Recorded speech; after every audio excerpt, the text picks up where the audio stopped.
כבוד הנשיאים, כבוד ראש הממשלה וכבוד יושב ראש הכנסת.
נא לשבת.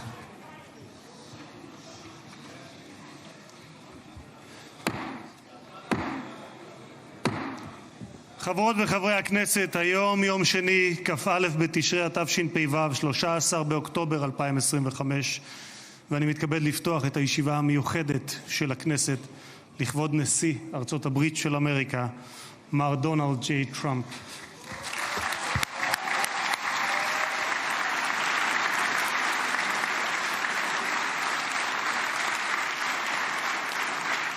חברות וחברי הכנסת, בטרם נתחיל אני מזכיר שישיבה זו היא ישיבה מיוחדת ולכן לא יהיו בה הפרעות. מי שיפריע יוצא מאולם המליאה ולא יורשה לשוב אליה עד תום הישיבה. לא תהיינה אזהרות. בנוסף, ניתן יהיה למחוא כפיים בישיבה זו כפי שכבר ראיתם. כבוד נשיא המדינה יצחק הרצוג ורעייתו מיכל,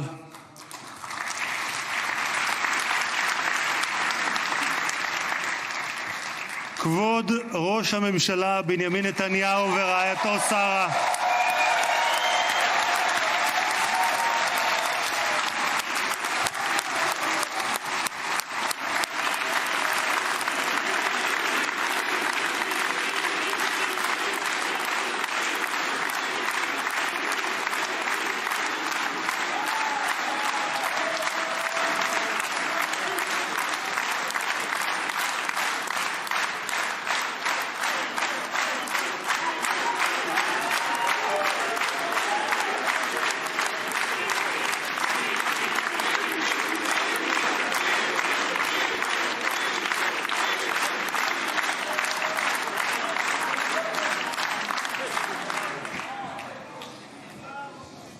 ראש האופוזיציה יאיר לפיד ורעייתו ליהי, שרים וחברי הכנסת, special recognition to Minister Ron Dermer, who led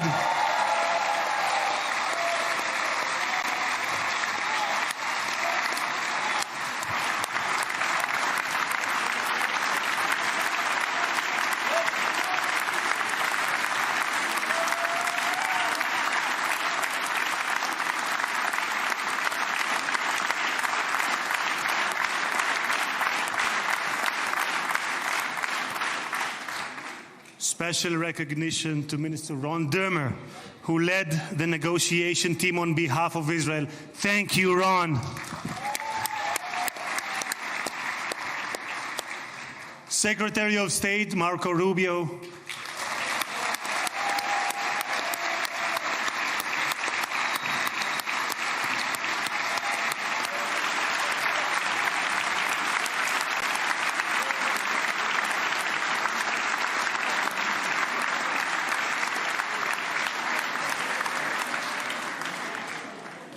Secretary of War Pete Hegseth,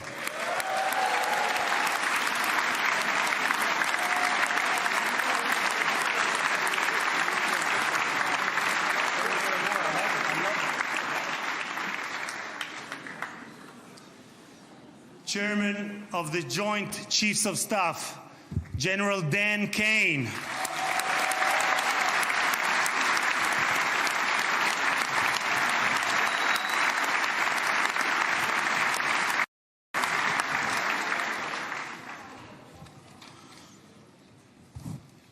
two key players, President Trump's special envoy Steve Witkoff, who is here with his partner Lauren,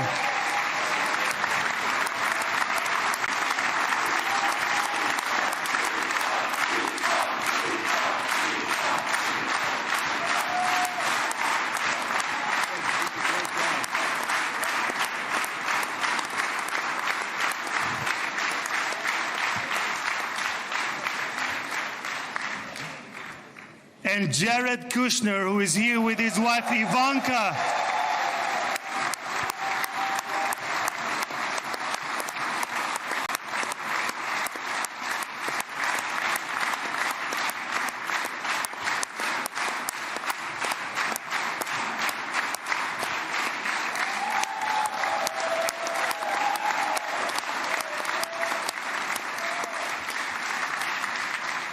And thank you guys for everything that you have done to bring about this day. Ambassador of the United States to Israel, my dear friend and my absolute favorite rock star, Mike Huckabee.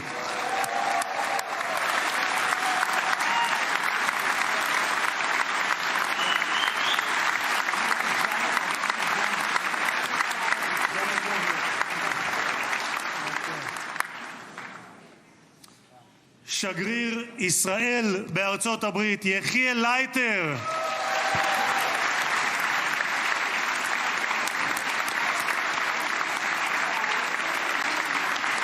תודה. שגרירים וראשי משלחות זרות, ראש עיריית ירושלים, משה ליאון ורעייתו סתווית, סגל א' של המדינה, ראשי גופי הביטחון, אלה שנמצאים איתנו ואלה שבשטח, הרמטכ"ל רב אלוף אייל זמיר,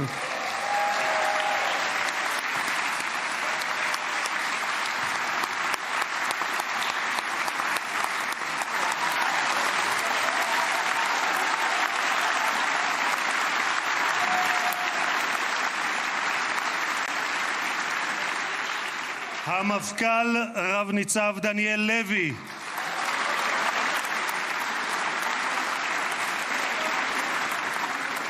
נציב שירות בתי הסוהר רב גונדר קובי יעקבי, הוא נמצא בשטח, הוא מאלה שנמצאים בשטח, נציב הכבאות וההצלה רב תפסר אייל כספי, ראש המוסד דוד ברנע,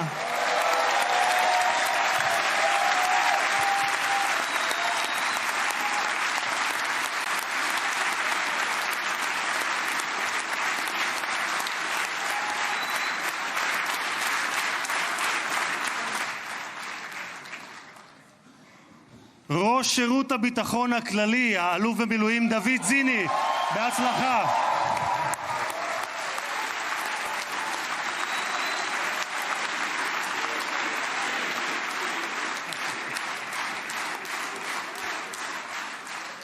ראש מנהלת החטופים גל הירש,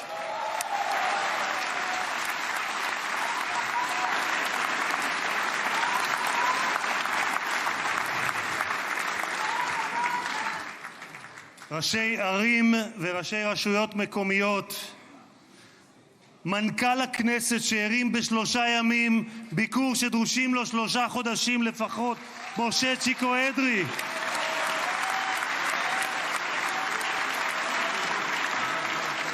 מזכיר הכנסת עורך הדין דן מרזוק, היועצת המשפטית לכנסת עורכת הדין שגית אפיק, קצין הכנסת ניצב יובל חן, חברי הנהלת הכנסת, משפחות חטופים, משפחות שכולות,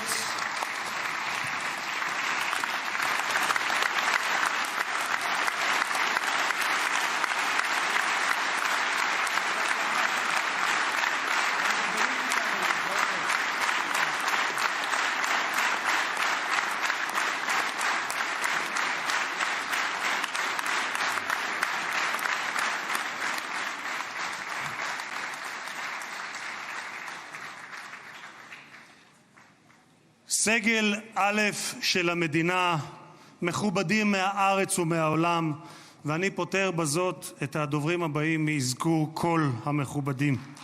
קהל יקר, אזרחי ישראל, יש לי הכבוד המיוחד לברך יחד איתכם את החבר הטוב ביותר שהיה אי פעם למדינת ישראל בבית הלבן. ברוך הבא לישראל, ברוך הבא לירושלים, ברוך הבא לכנסת, הנשיא דונלד ג'יי טראמפ.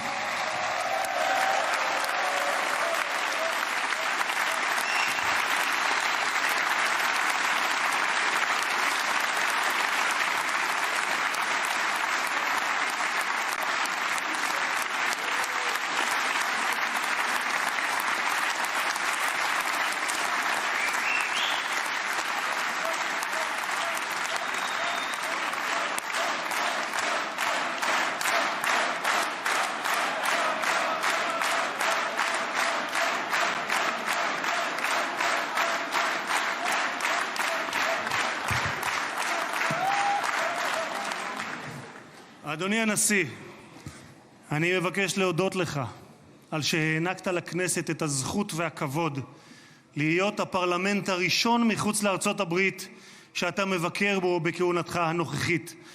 במסורת היהודית נהוג לברך ברגעים ייחודיים שכאלה, ברוך שנתן מכבודו לבשר ודם. תודה לך, הנשיא טראמפ.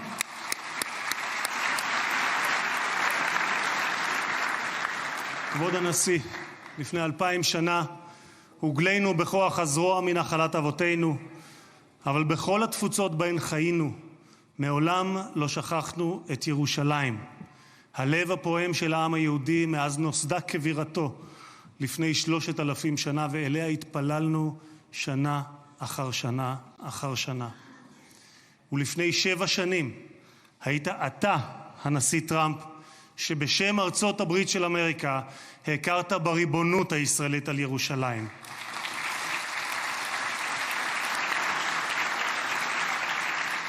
אתה מימשת הבטחה שנשיאים רבים לפניך הבטיחו, אבל רק אתה קיימת. העברת את השגרירות האמריקאית לירושלים השלמה והמאוחדת. תודה לך, הנשיא טראמפ.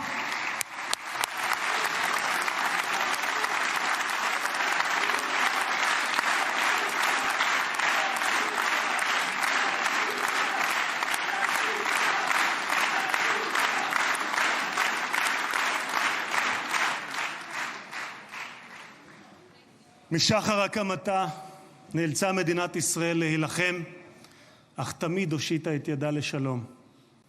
לפני 5 שנים הובלת יחד עם ראש הממשלה נתניהו את הסכמי אברהם. זכיתי, כן, מגיע.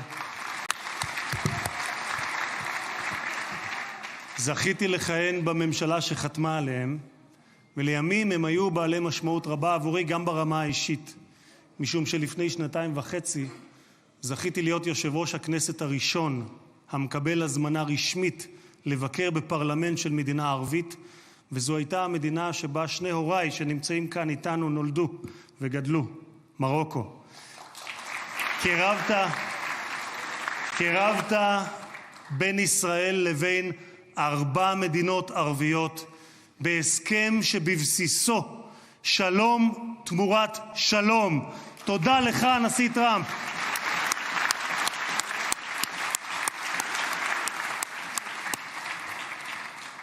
הרבה לפני כהונתך הראשונה, כבר ב-2011, זיהית את הסכנה שבאיראן גרעינית וכתבת, ואני אומר זאת בשפת המקור ברשותכם.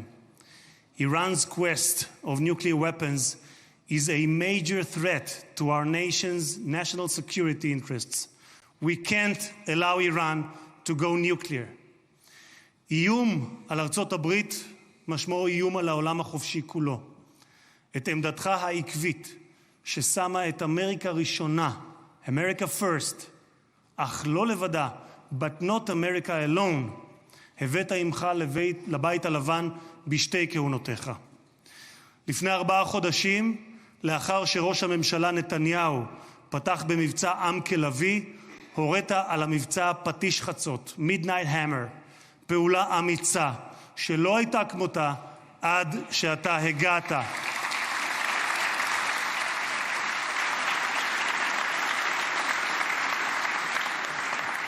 בכך, אדוני הנשיא, מנעתם שואה גרעינית שאיראן ביקשה להמיט עלינו ועל העולם, מדינה שבפרלמנט שלה נבחרי הציבור זועקים מוות לאמריקה, מוות לישראל.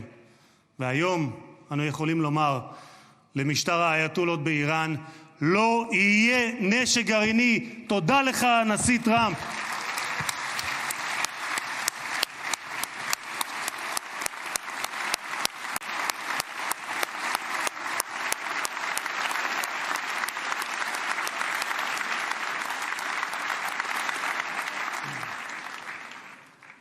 כבוד הנשיא, היום העם היהודי מציין את סיום חג הסוכות, ומחר נציין את שמחת תורה. בשמחת תורה לפני 2 לא שמחנו.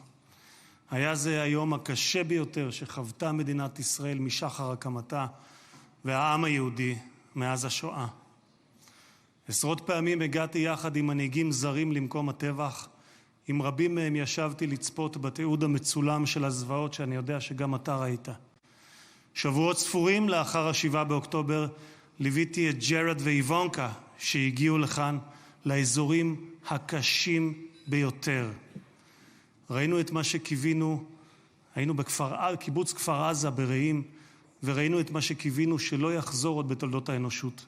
מראות של פוגרומים, ילדים, נשים, קשישים, גברים, חיים שלווים שהיו ואינם עוד. השטן לא רק רצח, טבח, אנס ושרף רבים מאחינו ואחיותינו, הוא גם חטף אותם, מתים וחיים. מאז בני ישראל נלחמו את המלחמה הקשה, הארוכה וגם הצודקת בתולדותיהם. הפצע הזה של אחינו החטופים בשבי נותר פתוח ושותת דם מאז 7 באוקטובר, כאשר כל עם ישראל כאב את כאב החטופים ובני משפחותיהם, התלויים בין תקווה לייאוש, בין חיים למוות, עד הבוקר הזה.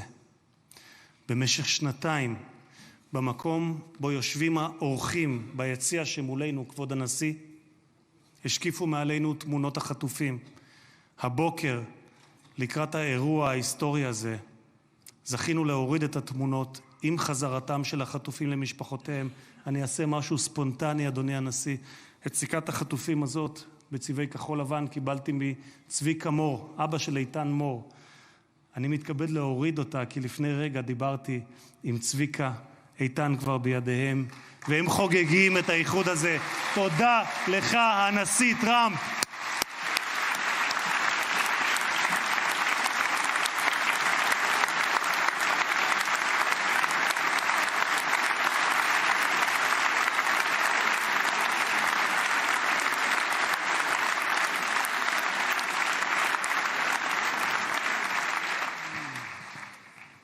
Mr. President, you stand before the people of Israel not as another American president, but as a giant of Jewish history, one for whom we must look back 2.5 millennia into the mists of time to find a parallel, Cyrus the Great. You, President Donald J. Trump, are a colossus who will be enshrined in the pantheon of history. Thousands of years from now, Mr. President, the Jewish people will remember you. We are a nation that remembers. Far from being a local struggle, what we are witnessing is a global struggle, a global battle between the forces of extremism, radicalism, and fundamentalism, and those of freedom, liberty, and democracy. What the world needs now is not appeasers who feed the crocodile in the hope that they will be eaten last, like the kind we have seen recently at the UN General Assembly. And by the way, President Trump, your team has checked the teleprompter. It is working beautifully. What the world needs now are more leaders who are brave, resolute, strong, and bold. The world needs more Trumps.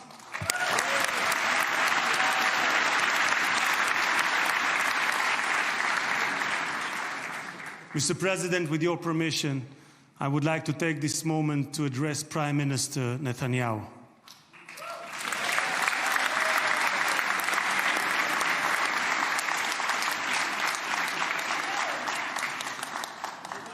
ראש הממשלה, עמדת בכל שנות כהונתך, אבל בפרט בשנתיים האחרונות מול לחצים אדירים. סטיב וויטקוף, שליחו המיוחד של הנשיא טראמפ, שלחם יחד איתך בשוחות על החזרת החטופים, אמר עליך, העבודה הקשה באמת הייתה של ראש הממשלה. הוא זה שהיה צריך לקבל החלטות קשות, עד כמה להיות קשוחים מול חמאס ומתי לגלות גמישות. היו רגעים שחשבתי, כך אומר וויטקוף, שעליכם להתגמש יותר, אבל האמת היא שכעת, במבט לאחור, אני חושב שלא היינו מגיעים לנקודה הזו אם ראש הממשלה נתניהו לא היה פועל כפי שפעל.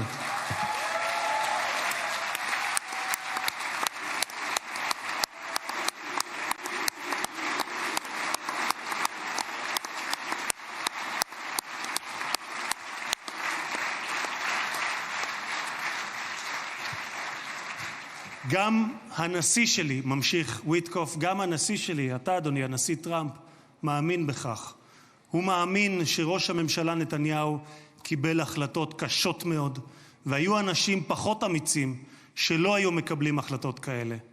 והנה אנחנו כאן היום, משום שלחמאס לא הייתה ברירה, כך אומר וויטקוף.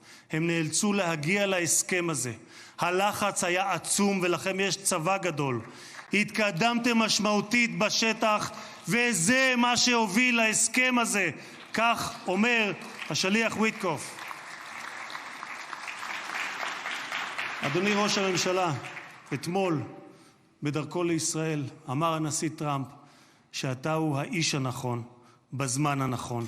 ואני גאה לומר כאן לעיני העולם שבזכותך הגענו להישגים הרבים שאליהם הגענו. תודה לך, ראש הממשלה.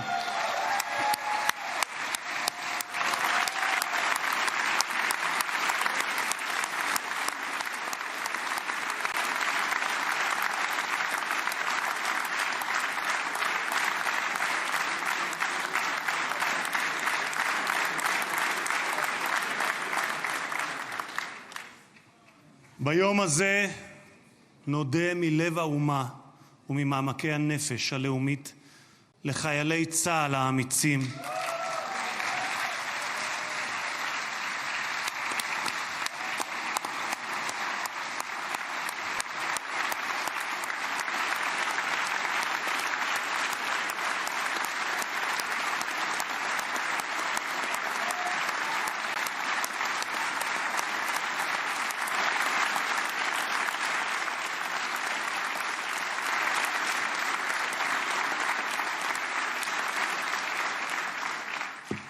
נודה לחיילי צה"ל האמיצים שהסתערו קדימה כאריות וסיכנו את חייהם כדי להגן על מדינת ישראל. רבים מהם נפלו והקריבו את חייהם למען המדינה שמרכינה את ראשה בפניהם ובפני משפחותיהם השכולות. דמם לא נשפך לשווא, כי בגבורתם ובהקרבתם הם הביאו לרגע הנשגב הזה, ושמותיהם ייוותרו חקוקים לעד בלב האומה.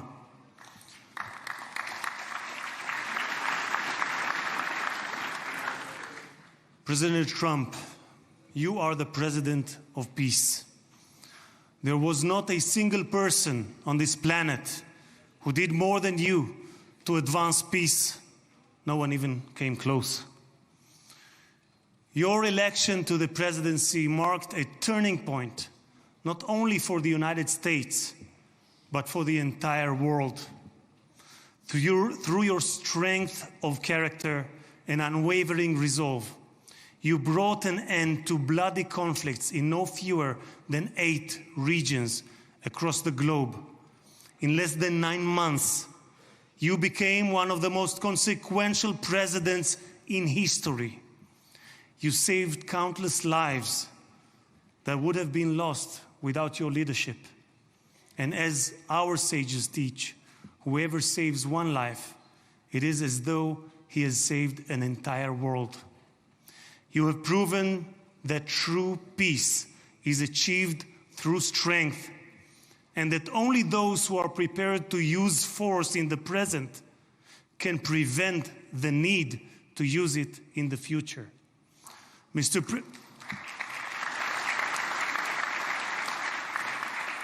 President, you, more than any other individual, are deserving of the highest recognition for your efforts in promoting peace.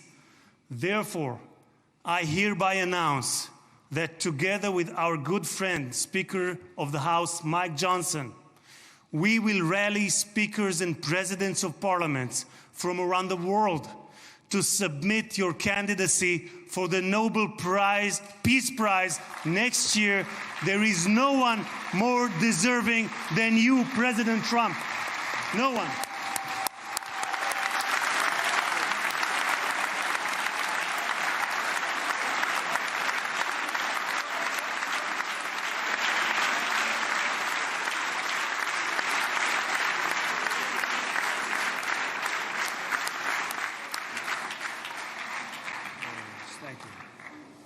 אדוני הנשיא, אנחנו ניצבים בפני ההיסטוריה ברגע נשגב שיחקק לדורות.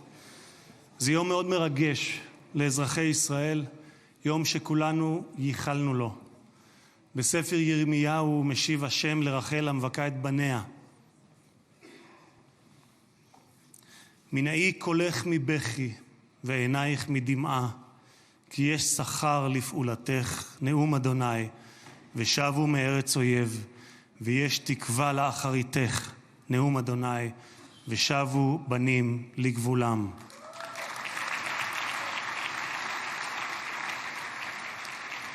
אני מבקש לאחל מכל ליבי החלמה מהירה ושלמה לפצועים ולחטופים השבים. כמה טוב שבאתם הביתה. הנשיא טראמפ, מי ייתן והעושה שלום במרומיו יברך אותך, נשיא השלום, את ארצך ואזרחיה, את משפחתך וכל היקרים לך, ויעשה שלום עלינו ועליכם. May God bless you, President Trump. May God bless the United States of America. And may God bless the state of Israel.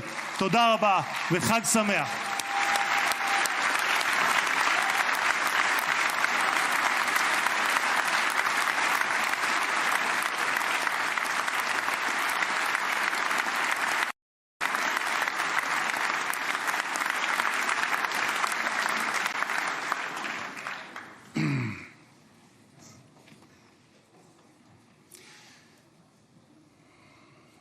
אני מתכבד להזמין כעת את ראש הממשלה, חבר הכנסת בנימין נתניהו, לשאת דברים.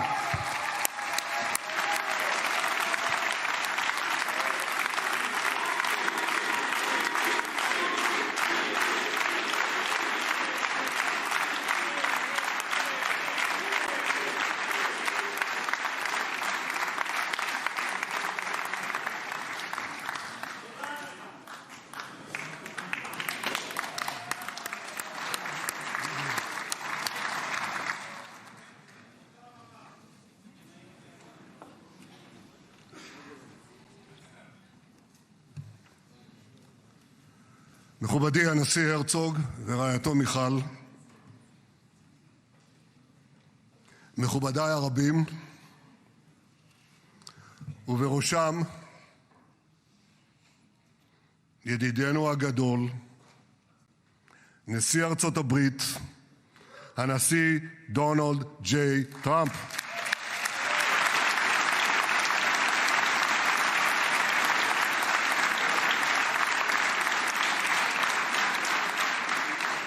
ברוך בואך לירושלים בירתנו הנצחית.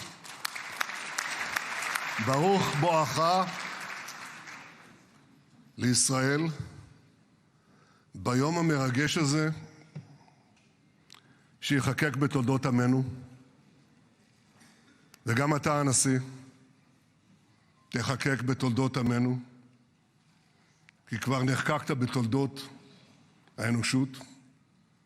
אבל אנחנו, כפי שנאמר, זוכרים את ידידנו, ואנחנו יודעים את חלקך החשוב והמכריע בהחזרת יתרת חטופינו ביום הזה שהתבשרנו עכשיו, רק לפני שעה קלה, שכל חטופינו החיים שבו אלינו. איזו התרגשות.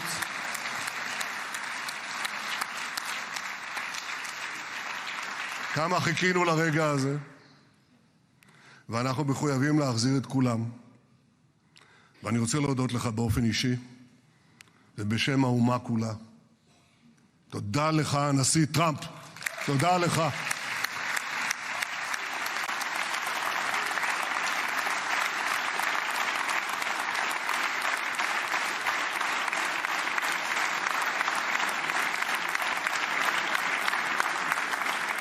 Now, I know that the teleprompters are working well, though I'm not using them. But I'm not sure about the translation.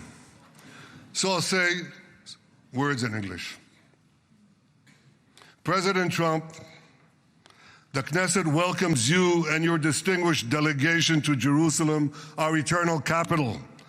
This is your first visit to Israel since you recognize Jerusalem as our capital and moved the embassy here. Thank you, President Trump, for that.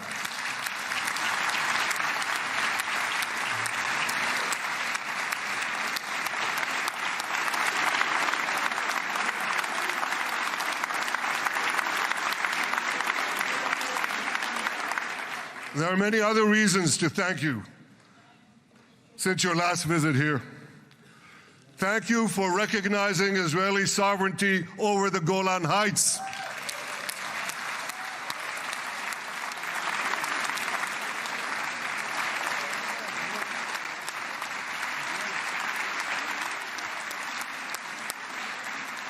Thank you for standing up to the lies against Israel in the United Nations.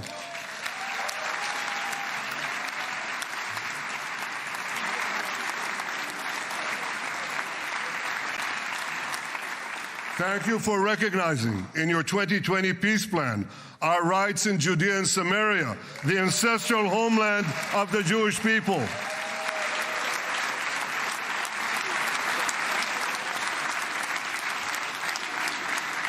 Thank you for brokering the historic Abraham Accords. Avraham, Eskemei Avraham.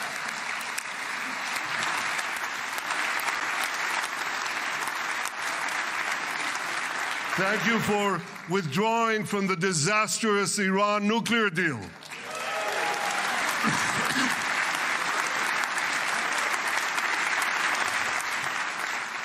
Thank you for supporting Operation Rising Lion and for your bold decision to launch Operation Midnight Hammer. Boy, is that... You got to hear this.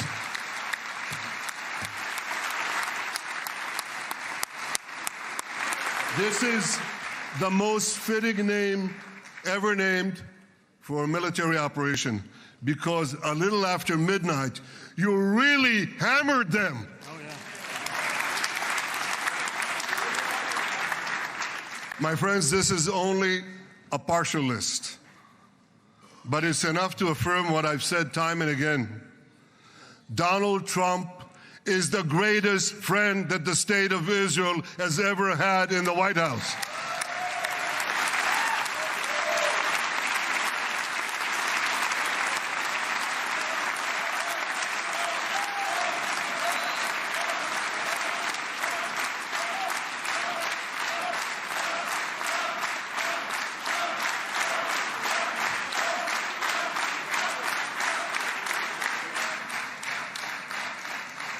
No American president has ever done more for Israel.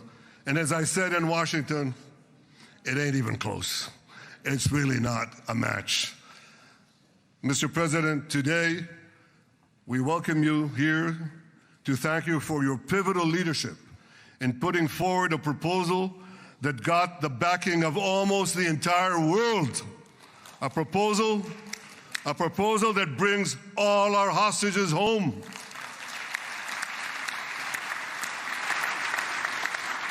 A proposal that ends the war by achieving all our objectives. A proposal that opens the door to an historic expansion of peace in our region and beyond our region. Mr. President, you are committed to this peace. I am committed to this peace. And together, Mr. President, we will achieve this peace. We've done it before. We've done it before in the Abraham Accords, and we'll do it again. Mr. President, today the Jewish calendar marks the end of 2 years of war. That war began on October 7th, on the Jewish festival of Simchat Torah. You always tell me, and you tell the world, remember October 7th. Mr. President, we remember. We remember the thousands of Hamas terrorists who stormed into our towns and kibbutzim. We remember the 1,200 people Hamas savagely slaughtered in cold blood, including dozens and dozens of Americans. We remember entire families burnt alive as they embraced each other. We remember the beautiful young Israelis brutally gunned down at the Nova Music Festival. We remember the hundreds of our citizens who were dragged into the dungeons of Gaza, including 12 Americans, men and women, young and old, babies and elderly Holocaust survivors. My friends, Mr. President, Donald, these monsters take babies as hostages. In response to this barbaric attack on October 7th, Israel did what it had to do. With indomitable courage, we set out to defend our people, to defeat our enemies, and to release our hostages. Our heroic soldiers fought like lions. They fought on the front lines of civilization and barbarism.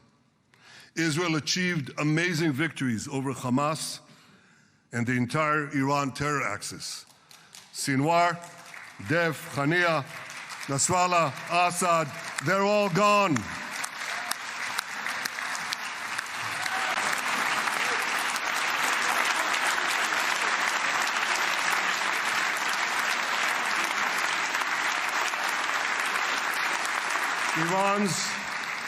Iran's nuclear weapons and ballistic missile program, with your enormous help, Mr. President, rolled back.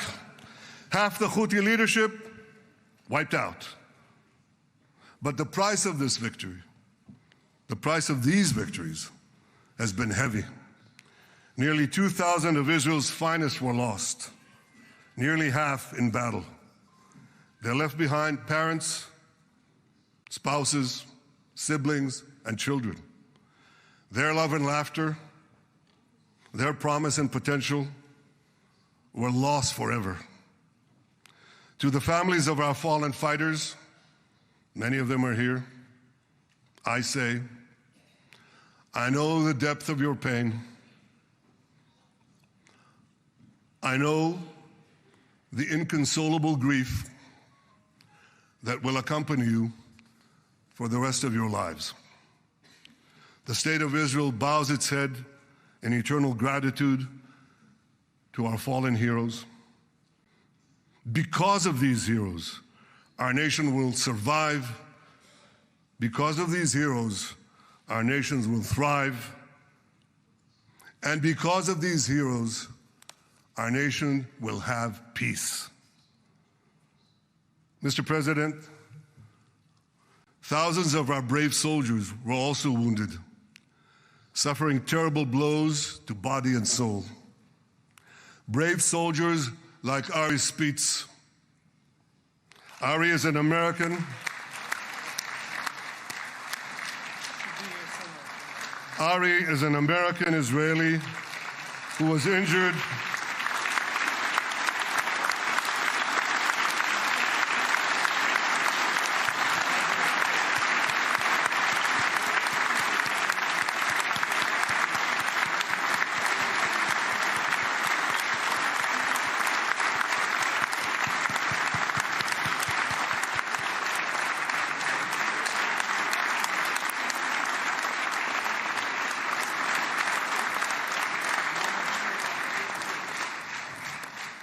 Ari is an American Israeli who was injured in Gaza while searching for Hamas terrorists and weapons. 2 of Ari's comrades were killed in this action, and 10 were injured. Ari was presumed dead, but made a miraculous recovery despite losing 3 limbs. Ari, stand up for a minute alone. Stand up. There you go. There. Ari, you are the spirit of Joshua. You are the spirit of David. You are the spirit of the Maccabees. You are the spirit of Israel. I salute you. We all salute you.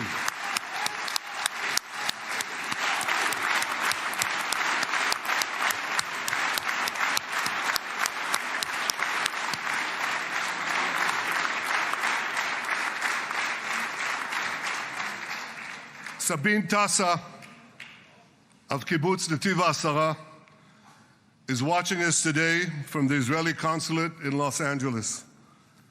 Sabine lost her husband and her oldest son on October 7th.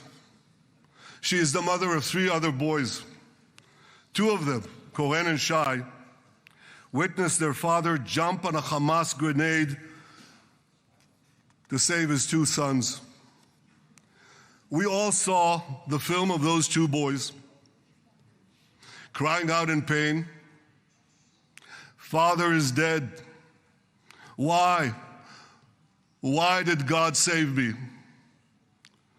Mr. President, my friend Donald, I've seen some very tough things in my life, but I couldn't bring myself to watch those boys suffering again.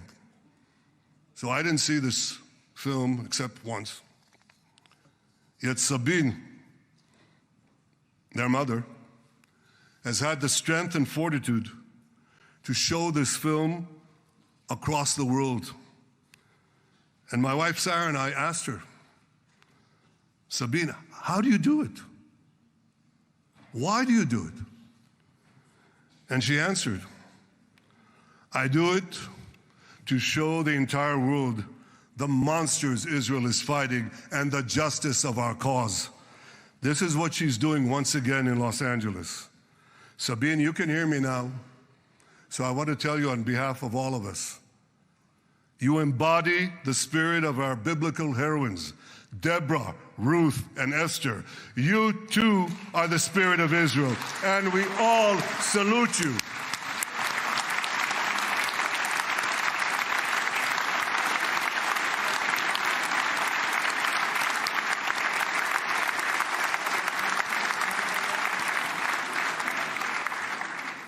Mr. President, you asked me on our many conversations during the 12-day war with Iran, you asked me, how are the people holding up? And I said to you, our people are strong. Israelis are a nation of lions with unlimited resolve to defend our country and secure our future. The people give strength to our soldiers, and the people give strength to me and to my colleagues. The Jewish people have risen from the ashes time and again, but when we formed the State of Israel and the Army of Israel, we pledged never again would be defenseless against our enemies. And that resolute strength not only assures our survival, it assures our future, it assures peace. We have paid a high price for this war, but our enemies now understand just how powerful and just how determined Israel is. They understand that attacking Israel on October 7th was a catastrophic mistake. They understand that Israel is strong and that Israel is here to stay. And this, Mr. President, is the indispensable foundation of peace. Peace through strength. Ladies and gentlemen, this is a momentous day, a day of great joy as the remaining hostages come home. My wife Sarah and I have met with the hostage families many times. There were no words to describe their agony, only tears of bottomless sorrow and unimaginable pain. At the beginning of the war, I promised to bring all the hostages home. Today, with the indispensable help, the determined and focused help, the unremitting help of President Trump and his team, and with the incredible sacrifice and courage of the soldiers of Israel, we are fulfilling that promise.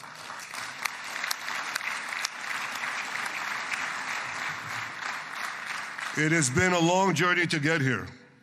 In the first week of the war, our brave soldiers put military pressure on Hamas, and the international community put diplomatic pressure on them.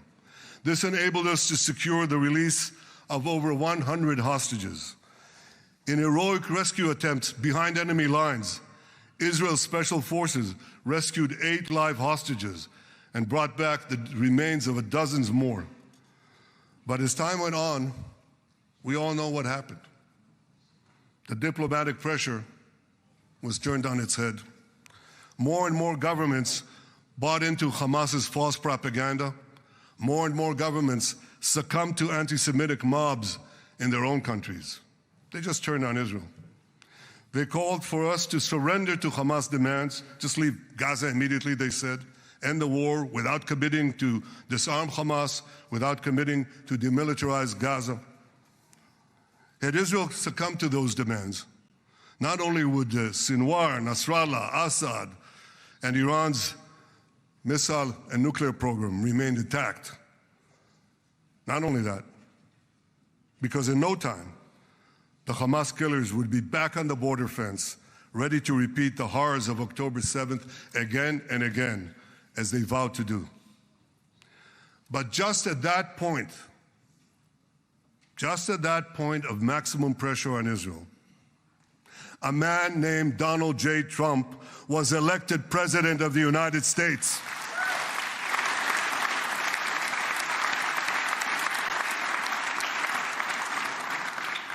And ladies and gentlemen, overnight,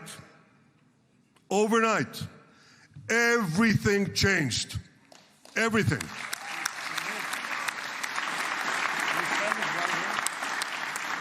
Mr. President, thanks to your unequivocal backing of Israel, we secured a second hostage deal within weeks of your election. And in the months that followed, we worked closely together to forge a path to bring the remaining hostages home and end the war. End the war in a way that ensures the disarming of Hamas, the demilitarization of Gaza, and that Gaza would never again pose a threat to Israel. 2 months ago, you fully backed my decision to send the IDF into the last Hamas stronghold in Gaza City. You shared my view that this military pressure would help free the hostages.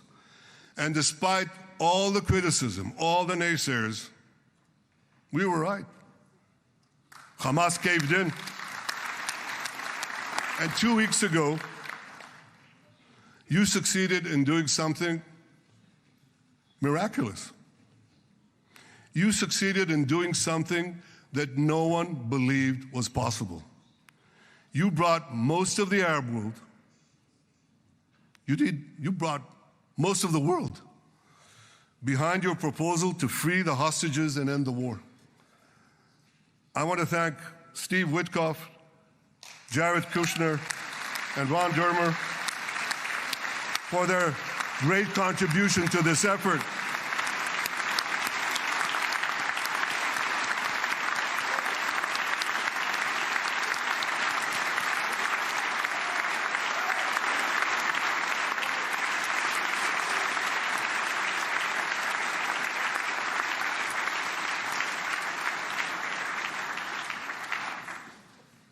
And I want to thank our negotiating team.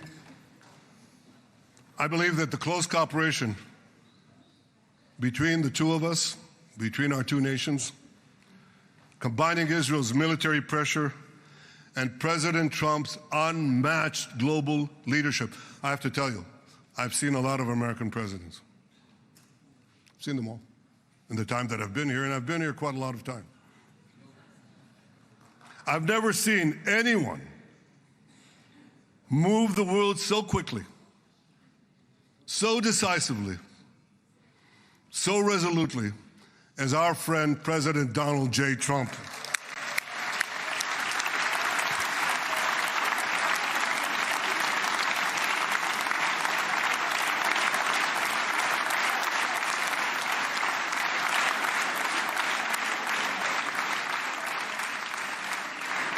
With our military pressure and President Trump's global leadership, we achieved this historic moment. It's a moment of indescribable joy as our nation embraces our sons who are coming home. Mr. President, this week, Jews around the world are going to read the book of Ecclesiastes, Kohelet, in the Bible.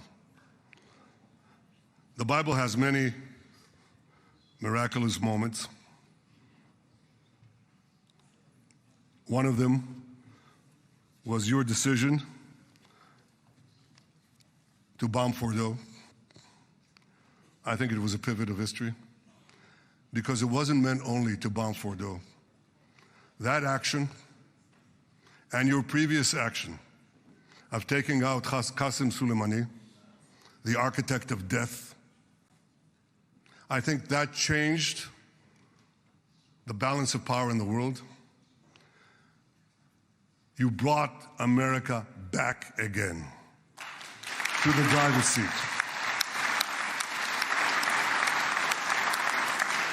Now, I said that we're going to read this week the book of Ecclesiastes.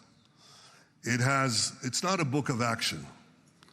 It's a book of meditations, of thought, a perspective on life and on death. And in this book, we read the immortal words of King Solomon. To everything there is a season, and a time for every matter under heaven. Et milchama ve'et shalom. A time for peace and a time for war. The last 2 years have been a time of war. The coming years will hopefully be a time for peace.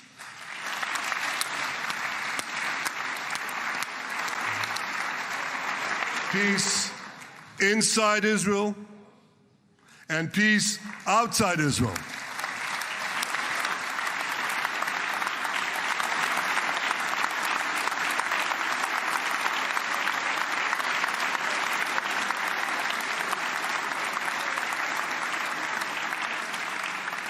I look forward to continuing marching with you on the path we paved together with the Abraham Accords. Under your leadership, we can forge new peace treaties with Arab countries in the region and Muslim countries beyond the region. Abraham's children will work together to build a better future, a future that will unite civilization against barbarism, light against darkness, and hope against despair. And my friends, I believe that with President Trump's leadership, this will happen a lot faster than people think.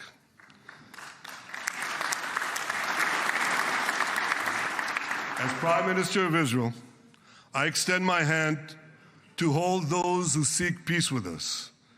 No one wants peace more than the people of Israel.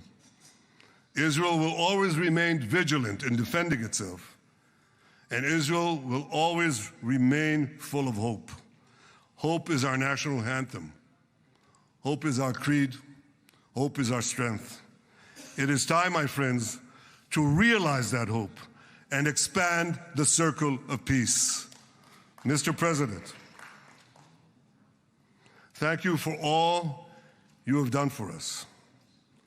I have submitted your nomination to be the first non-Israeli recipient of the Israel Prize, Israel's highest award. As to that other prize, just a question of time, you'll get it. But I want you to get the Israel Prize, our highest award, to our greatest friend.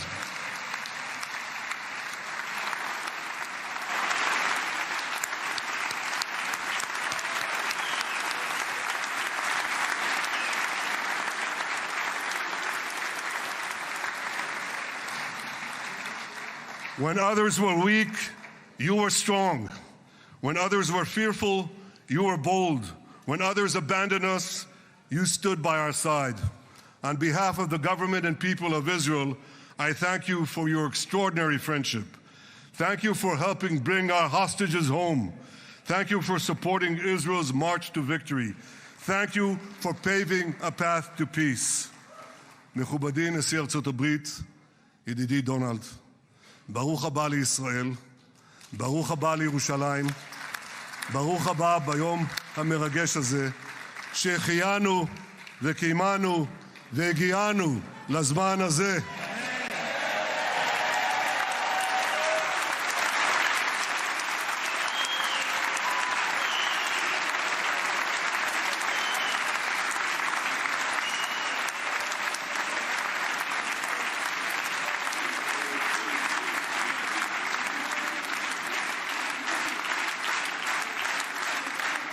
May God bless you and your family, Mr. President.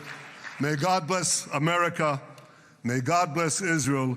And may God bless the covenant between our two promised lands. Thank you, Mr. President.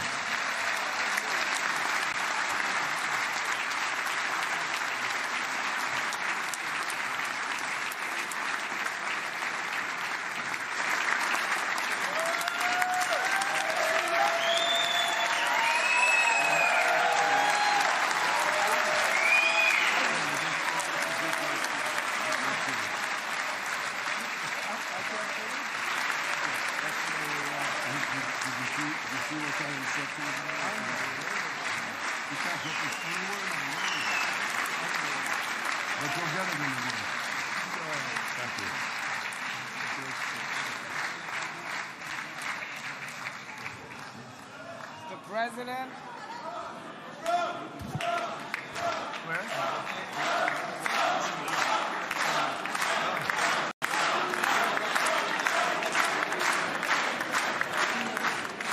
Come on up, opposition. Come on, opposition. Yeah. Okay.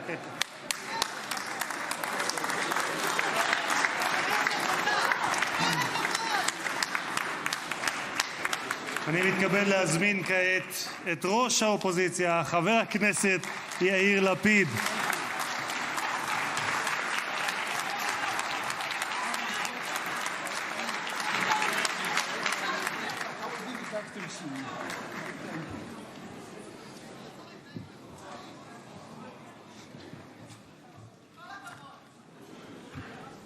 Mr. Speaker, members of Knesset, ministers, President Herzog, Prime Minister Netanyahu, distinguished guests, Your Excellency, President Trump. For 2 years, we waited for this moment. 2 years of sleepless nights, 2 years without air in our lungs. Our eyes are filled with tears today. Our hearts are filled with gratitude. Our children are coming home.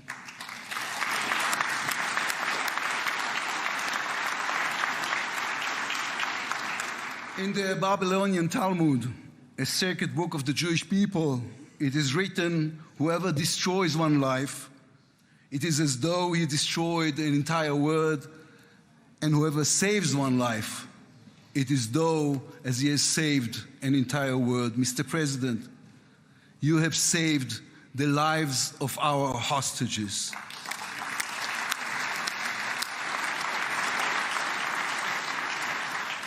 But you saved so much more. You have saved the souls of the bereaved whose loved ones now will be brought home for burial. You have saved thousands of soldiers who will now not fall in battle. And you have saved millions from the horrors of war. You have saved more than one life, and each life is an entire world. This is a historic moment, and a reminder that history is shaped by people. It is shaped by those who know the past, but have the vision to change the future. When you were elected, you declared that you would be the president of peace. You have kept your word. The fact that you were not awarded the Nobel Peace Prize is a grave mistake by the committee. But they will have no choice, Mr. President. They will have to award it to you next year.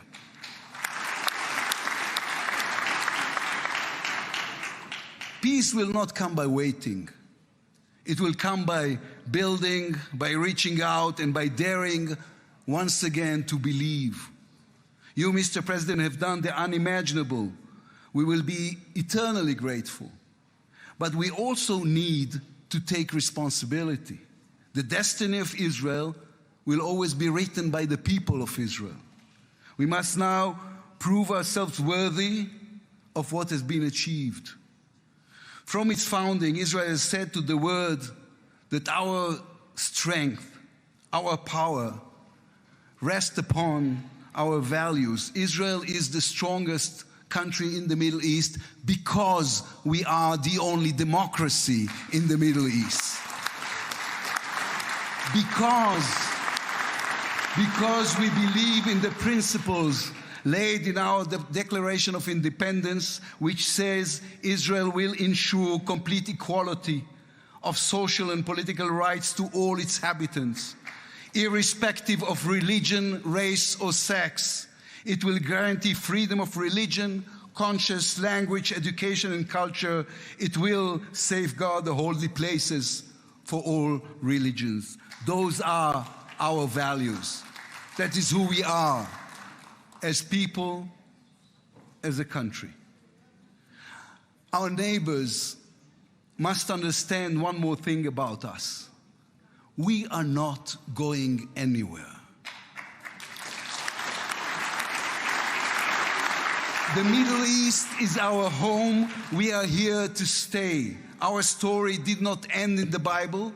It began there. It continues in our laboratories and universities, in our innovation hubs. Hamas, Hezbollah, Iran, and the Houthis, they all read the wrong intelligence reports. The real intelligence report on Israel's intentions is found in the book of Genesis. And I will give you and your descendants after you the land of Canaan for an everlasting possession. We call upon the nations of the Islamic world and all our neighbors, Saudi Arabia, Syria, others. We are here to stay. We can do great things together. Come and talk to us. Mr. President, You are the one who can make it happen, as you did with the historic Abraham Accords. Then too, no one believed it was possible. Then too, you imposed your vision on everyone. While others spoke of difficulties, you created opportunity. You can be the one to bring the next wave of peace. The people of Israel support this. They want this. We are ready. And you can later today in Egypt with your unbelievably talented team, my friends Steve Witkoff, Jared Kushner, Marco Rubio, Pete Hegseth, forge a regional alliance that will change not only the Middle East but the entire world. After 2 years of war, the peoples of this region should look around and ask themselves, whose situation is better? Those who chose the path of peace or those who chose the path of war? Those who invested in their people, in the education of their children, in science and education and technology, or those who invested in hate and in violence? From here I say to all those who demonstrated against Israel these past 2 years, on the streets of London and Rome, in Paris and in Columbia University. I do not represent the government. As you know, I am the leader of the opposition. And I tell you, then, you were deceived. You were deceived. Propaganda experts, funded by terror money, manipulated you. Now that the war has stopped, you have time and a chance to go and learn the facts. The truth is, there was no genocide, no intentional starvation.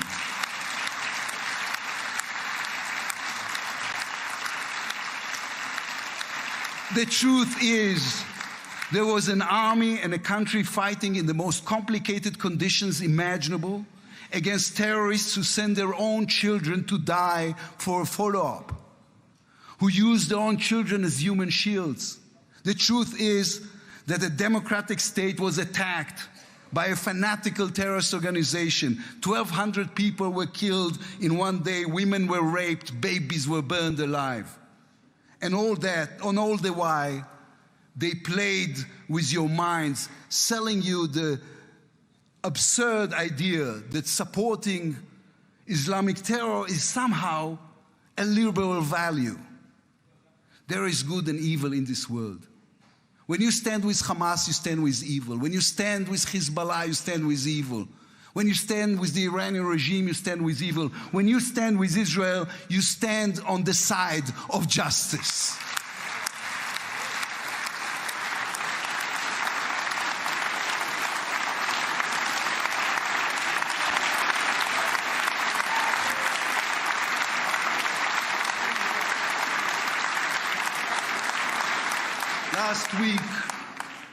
Last week I attended the 7th October memorial ceremony. An inspirational woman called Galit Dan spoke on stage. Galit had a daughter, Noya, a 13-year-old girl who was autistic like my daughter.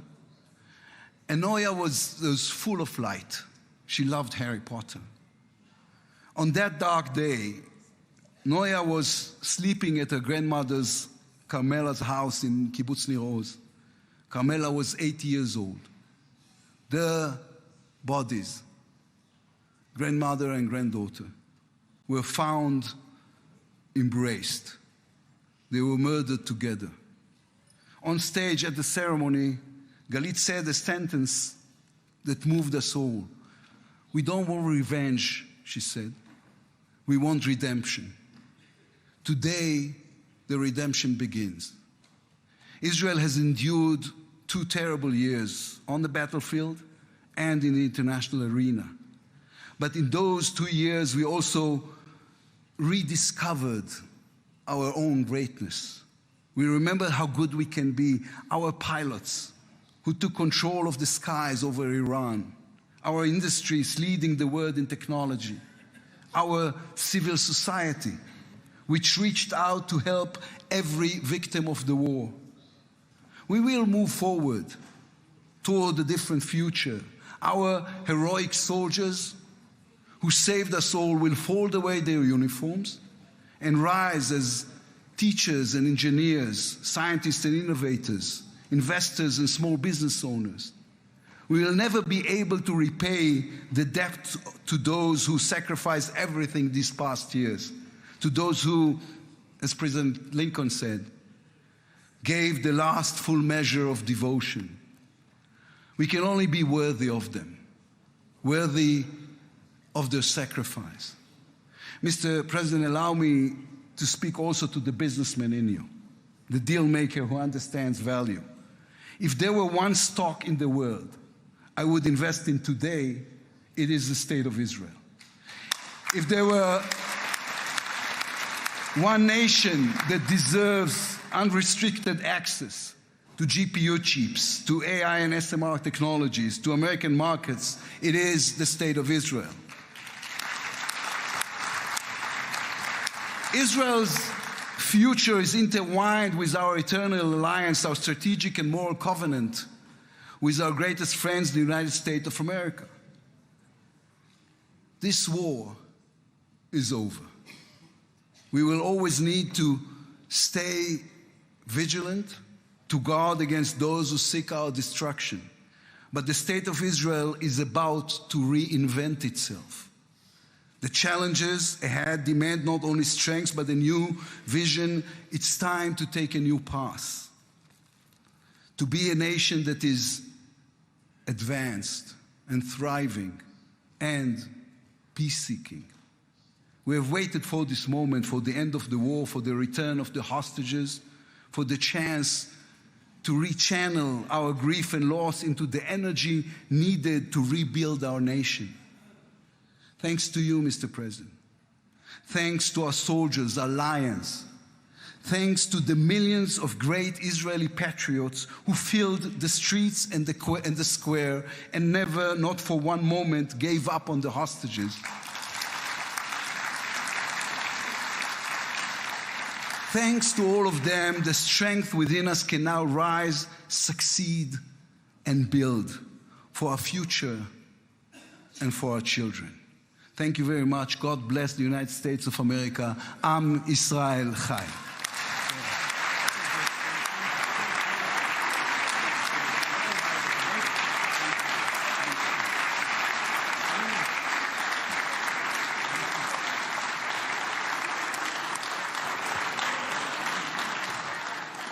אני מודה לראש האופוזיציה.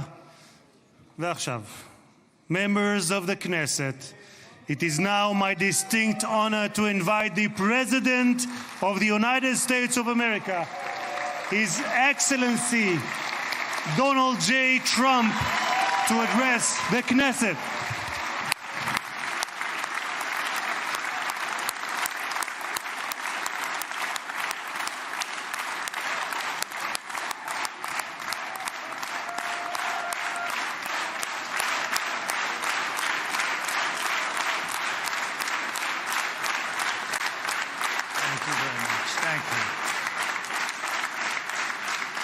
Thank you very much, everybody. It's a great honor. Nice place. Very nice place.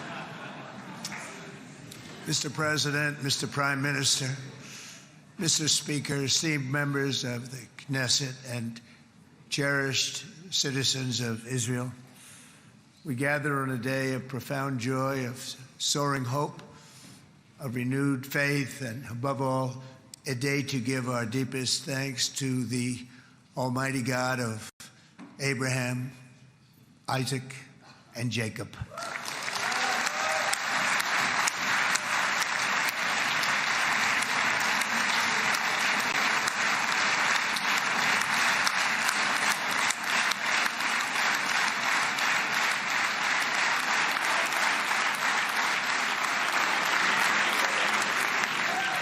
After 2 harrowing years in darkness and captivity, 20 courageous hostages are returning to the glorious embrace of their families, and it is glorious. 28 more precious loved ones are coming home at last to rest in this sacred soil for all of time.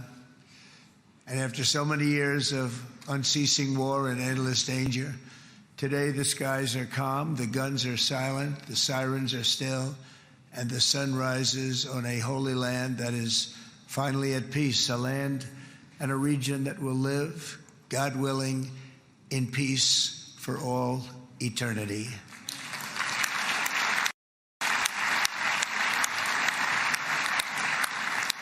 This is not only the end of a war, this is the end of an age of terror and death and the beginning of the age of faith and hope and of God.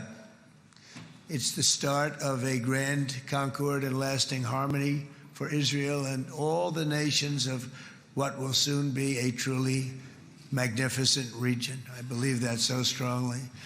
This is the historic dawn of a new Middle East. I want to express my gratitude to a man of exceptional courage and patriotism, whose partnership did so much to make this momentous day possible.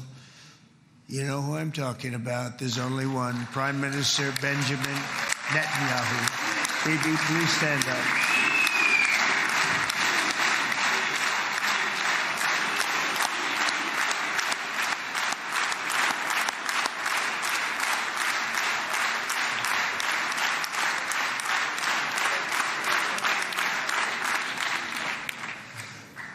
And he is not easy, I want to tell you. He's not the easiest guy to deal with, but that's what makes him great. That's what makes him great.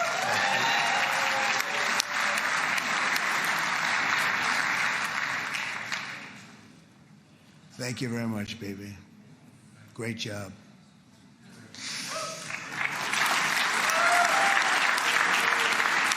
And let me also convey my tremendous appreciation for all of the nations of the Arab and Muslim world that came together to press Hamas to set the hostages free and to send them home. We had a lot of help. We had a lot of help from a lot of people that you wouldn't suspect, and I want to thank them very much for that. It's an incredible triumph for Israel and the world to have all of these nations working together as partners in peace. And it's pretty unusual for you to see that, but it happened in this case. This was a very unusual point in time, a brilliant point in time. Generations from now, this will be remembered as the moment that everything began to change, and change very much for the better. Like the USA right now, it will be the golden age of Israel and the golden age of the Middle East. It's going to work together. I'd like to thank several great American patriots for their invaluable help in getting something done that almost everyone thought was absolutely impossible. We were wasting our time. So many people said, "You're just wasting your time." But we weren't, because we had talented people working with us, and we had people that loved your country, and frankly, people that loved the region. They loved the Middle East. I want to thank my friend Steve Witkoff.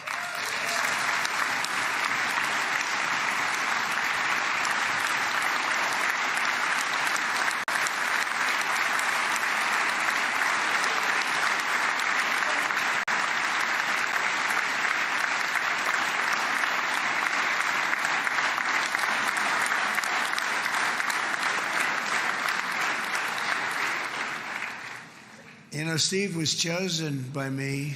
He never did this before, but I knew him as a few things. He was a great businessman, but I know a lot of great businessmen, to be honest with you. He had tremendous negotiating skills, but I know a lot of people that negotiate pretty well, although it is an art. But there are people that can negotiate pretty well. But most importantly with Steve, he's just a great guy. Everybody loved him. Everybody. I mean, I know some negotiators that are so good, but you wouldn't have had peace in the Middle East. It would be in World War III right now with some of these guys. Everybody loves Steve, and they respect him, and they somehow can relate to him. I've known him for many years, and I've seen it over over and over again. חבר הכנסת עודה. להוציא את חבר הכנסת עודה. להוציא אותו מהאולם. להוציא אותו מיד. החוצה, החוצה. החוצה. להוציא גם את חבר הכנסת כסיף. להוציא את חבר הכנסת כסיף מהאולם.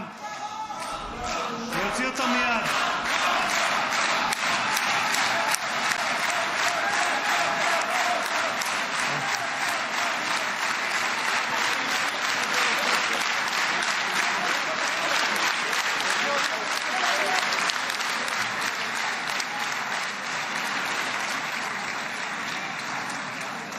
Sorry for that, Mr. President. Thank you. Please.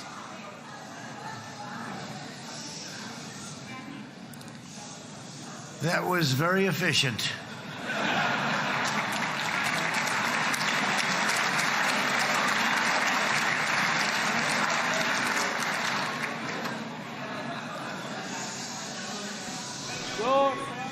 So back to Steve. He's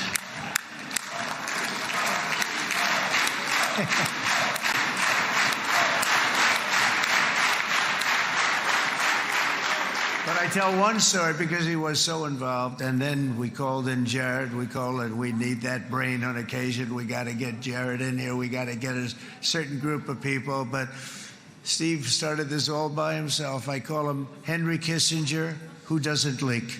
Okay? Henry is a big leaker. He leaked. Steve doesn't leak. Steve just wants to get the job done. He wants to do what's right. But I'll give you just a quick story because, as you know, he's working on the war with Russia and Ukraine, a war that would have never happened if I were president. A shame. 7,000 young soldiers a week are being killed. More than that this last week. It's a shame. It should have never happened. But it did happen, and we won the race, and I took over this horrible war that's been raging, and I thought it would be easily settled. I thought it was a hell of a lot easier than doing what we just did very successfully with Israel and a lot of other people. But this came first, and we'll get that one. But I set up a meeting for him to meet with President Putin, thinking it would be a 15 or a 20-minute meeting. Steve had no idea about Russia, had no idea about Putin too much, didn't know too much about politics, wasn't that interested. He was really good at real estate, but he had that quality that I was looking for, and I didn't see it around in too many ways. And I set up the meeting with Putin, and I called. I said, is Steve finished yet? That was about a half an hour into the meeting. No, sir, he's not. He's still inside. This is in Moscow. I said, well, how's he doing? I don't know, sir. He's still inside. I called up an hour later. Let me speak to Steve. Sir, he's still with Putin. He's with President Putin. I said, wow, it's a long meeting, 1 hour. I called up an hour later, he was still with Putin. 3 hours later, he was still with Putin. 4 hours later, he started to get the word that he was going to be coming out soon. And in 5 hours, he came out. I said, what the hell were you talking about for 5 hours? And he says, just a lot of interesting things. We're talking about a lot of interesting things, including what he went in there for, but you can't talk about it for 5. You can talk about it for a certain period of time, and you know what you're getting. But that's a talent. That's a talent where you can do that. Most people I'd send in, number one, they wouldn't be accepted. Number two, if they were, the meeting would last 5 minutes. And that's what happens with Steve. Everybody loves him. They love him on this side. They love him on the other side. And he really is. He's a great negotiator because he's a great guy. So thank you very much, Steve. Very much.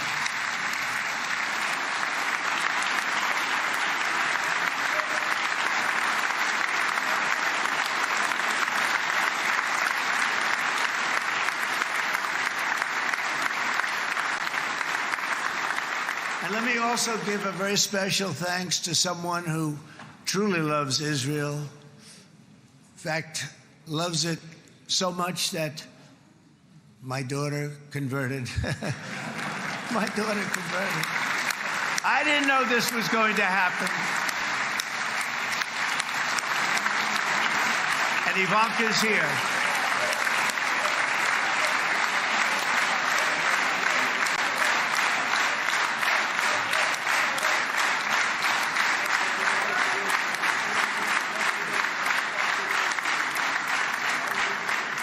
And Bibi, you do know this was not in the cards for me. You understand that. And she is so happy, and they are so happy. At least I think they're happy. If they're not, we have a big story, right? No, they have a great marriage, and they get along great. They're best friends. They have a very special relationship. But Jared has been so helpful. He really did something very special. He established the Abraham Accords with a group of very wonderful people. I like calling it the Avraham Accords, because people that, right?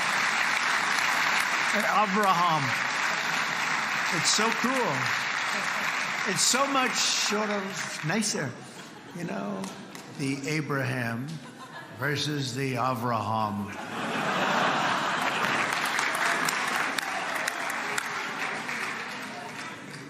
I just don't want to sound too sanctimonious when I do it, so, you know, I sort of split it up. This way we keep everybody happy.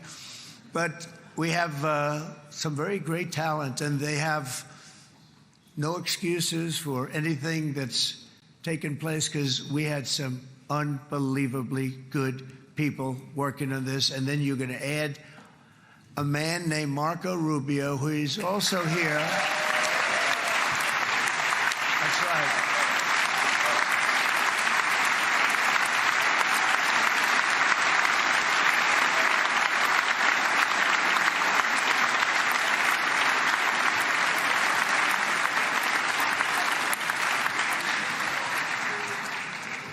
And I have a prediction that Marco will go down, I mean this, as the greatest Secretary of State in the history of the United States. I believe that. I believe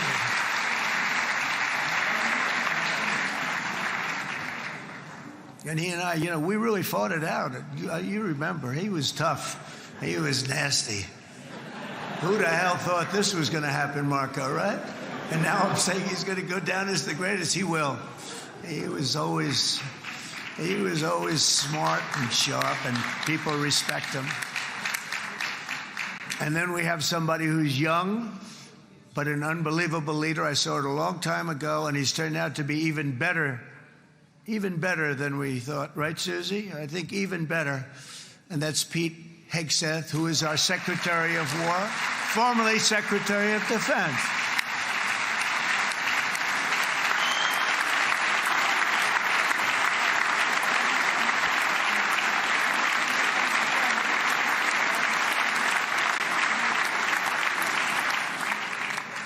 And as you know, we decisively won World War I. We decisively won World War II decisively. And everything in between and everything before it, we won everything. And then they had the brilliant idea of changing the name from war, you know, it was war, to defense. And with that went a certain thinking. And we fought in a very politically correct way after that. We always had the strongest military, and now we have a stronger military than we've ever had before. Because of my first term, I've totally rebuilt the military, every aspect of it. But we have, if you think, we settled 8 wars in 8 months. I'm now including this one, by the way, if that's okay. They may say, well, that was quick. Because yesterday I was saying 7, but now I can say 8. The hostages are back. The hostages are back.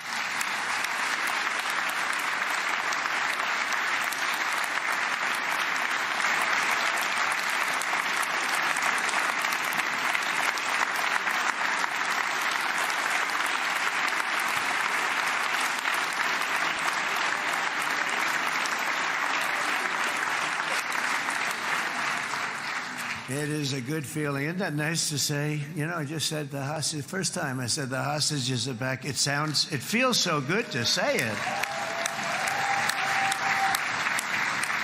But when you settle 8 wars in 8 months, that means you don't like war.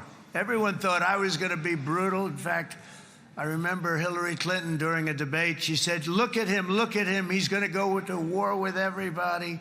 And actually, she said, he's got a personality that's all about war. No, and my personality actually is all about stopping wars, and it seems to work. Seems to work. But it also means this name change and our attitude that we're not going to go into a war. But if we do, we're going to win that war like nobody has ever won a war before. We will not be politically correct, but we're not going to be there. And I think, you know, as you mentioned, Bibi, before, peace through strength. And that's what it's all about. The United States has the greatest and most powerful military in the, right now, history of the world. I can tell you we have weapons that nobody's ever dreamt of. I only hope we never have to use them. I rebuilt the military.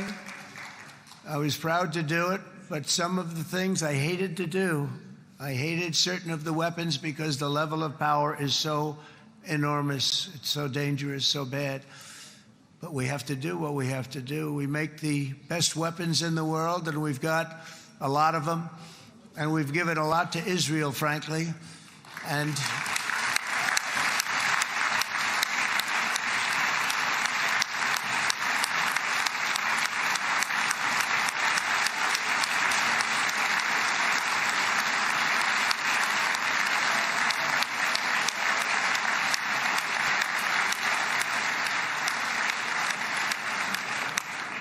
I mean, Bibi would call me so many times, can you get me this weapon, that weapon, that weapon? Some of them I never heard of, Bibi, and I made them. But we'd get them here, wouldn't we? And they are the best. They are the best.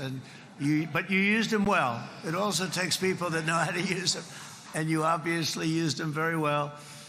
But so many that Israel became strong and powerful, which ultimately led to peace. That's what led to peace. So as we celebrate today, let us remember how this nightmare of depravity and death all began. 2 years ago, on the eve of the Simchat Torah holiday, thousands of innocent Israeli civilians were attacked by terrorists, and one of the most evil and heinous desecrations of innocent life the world has ever seen, the worst slaughter of Jews since the Holocaust. The cruelty of October 7th struck to the core of humanity itself. Nobody could believe what they were witnessing.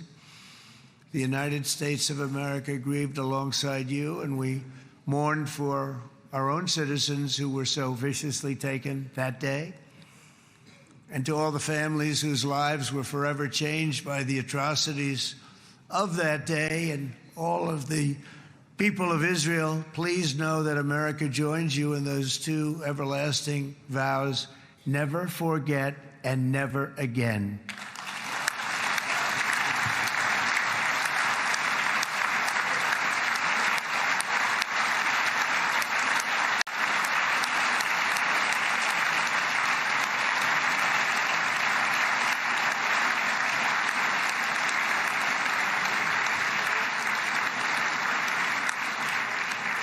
From October 7th until this week, Israel has been a nation at war, enduring burdens that only a proud and faithful people could withstand. It was a very tough period of time. For so many families across this land, it has been years since you've known a single day of true peace. But now at last, not only for Israelis, but also for Palestinians and for many others, the long and painful nightmare is finally over. And as the dust settles, the smoke fades, the debris is removed, and the ashes cleaned from the air, the day that breaks on a region transformed, and a beautiful and much brighter future appears suddenly within your reach. This is now a very exciting time for Israel and for the entire Middle East, because all across the Middle East, the forces of chaos, terror, and ruin that have plagued the region for decades now stand weakened, isolated, and totally defeated. A new coalition of proud and responsible nations is emerging, and because of us, the enemies of all civilization are in retreat. Thanks to the bravery and incredible skill of the Israeli Defense Forces and Operation Rising Lion,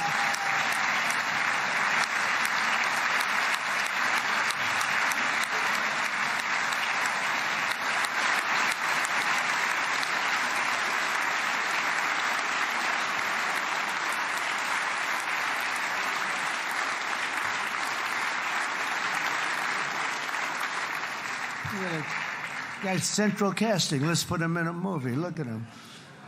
Great job. And my people loved working with you. Loved it. They worked so well together. But many of Iran's top terrorists, including nuclear scientists and commanders, have been extinguished from this earth. And with Operation Midnight Hammer, boy, that's a great name for that, what we did. Last June, the United States military flew 7 of those beautiful B-2 bombers. They look so beautiful all of a sudden. They were always, I thought they were pretty planes. I had no idea they could do what they did. In fact, we just ordered 28 more of them. A little updated version. We ordered a whole pile of them. And almost 100 other planes went with them, including fighter jets. And we had 52 tankers, big, beautiful, brand new tankers that were loading them up 4 or 5 times. They've traveled 37 hours back and forth. Think of that. But we had tankers all over the sky for all the other planes. We had the F-22s, the F-35s, F-16s. We had a hell of a lot of planes.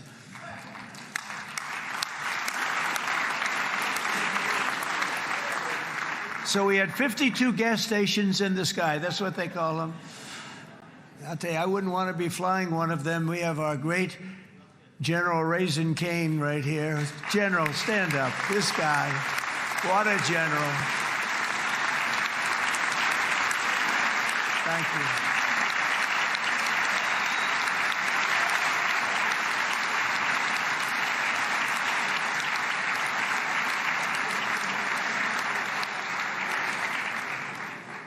I asked General Cain, I said, you know, we're having problems with ISIS, and I was in Washington, and I asked, how long would it take to defeat ISIS? And my Washington generals told me, 3, 4, maybe 5 years, sir. I said, I don't get it. We got the best equipment in the world. Why? So I flew to Iraq, and I met with a man named Cain. He said, what's your first name? He said, they call me Raisin, sir. I said, wait a minute, your name is Raisin Cain? I've been looking for you for a long time. You gotta be kidding. So they told me 3, 4, 5 years to defeat ISIS. And I sit down with him and I say, why is it? I flew there in the dark of night. I landed, I'll never forget it. It was quite a trip. I'm glad I made it because I met him. I said, could I ask you, General? I come down. He said with another general and a sergeant. Everybody was like central casting. They could go into a movie right now. Between him and you guys over here, we could get rich making movies, okay? And they got along so great. That's the beautiful thing, that your military and our military, BB, got along so great. But I was told by the television generals in Washington, we have the best equipment in the world. Why is it taking so long? And they said, 4 years. I said, so let me ask you, Raisin, how long would it take you to defeat ISIS? Sir, we can do it in 3 weeks, but you'll probably have some time left over. I said, you got to be kidding. What the hell are you talking about? They said 4 years. I said, well, sir, look, it's not my place to say, but you're asking me the question. What you have to do is you hit him from the west, you hit him from the north, you hit him from the south, you hit him above, you hit him below. I said, so why didn't they do it? And he didn't want to speak badly of his superiors, which is hard to believe they were his superiors. It should have been the other way around a long time ago, because he's the one that did Operation Hammer. It was flawless. It was flawless. It was absolutely flawless. And I said, so you really think you can do it in 4 weeks? Yes, sir, 100%. You have to do it differently than they were doing it. They were using one base and it was hundreds of miles away. And he says, we have all these portable bases all over the Middle East. And they didn't want to use them because they didn't want to offend the country where the portable, they wouldn't have even known what the hell the planes were going up, right? They wouldn't have known, but he said, no, they didn't want to defend anybody, offend anybody, and but we can do it in 4 weeks. I said, you sure about that? I'm going to call you back. I'll call you back on Monday. I'm going back to Washington. But you think 4 weeks? Yes, sir, I think we can do it in 4 weeks. We'll have time left over. So I call him on Monday. I say, you think you can do it? 4 weeks. I said, go ahead and do it. He did it. I'll tell you, he did it in 4 weeks, less than 4 weeks. So, General, stand up, please. Again, this is a real general. This is not a television general. He doesn't want to go on television.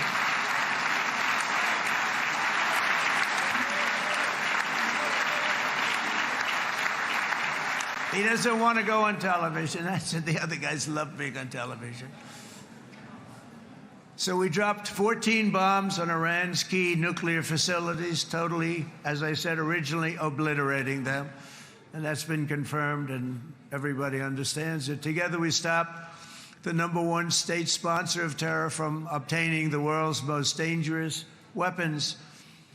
And if you think about it, if we didn't do that, and assuming we made the same deal that we have today, there'd be a dark cloud over this deal.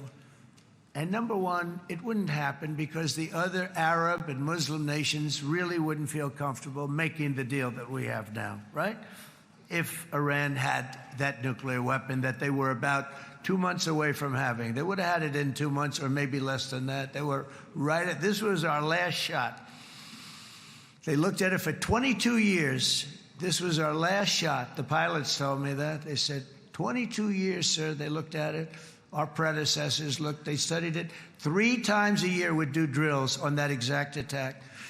And boy, did they get it right. But let's assume they didn't, and let's assume there was large-scale nuclear weapons in the hands of Iran. We couldn't be here today. Even if we signed the deal, which we couldn't do because a lot of people would not want to have anything to do with it, we took a big cloud off of the Middle East and off of Israel.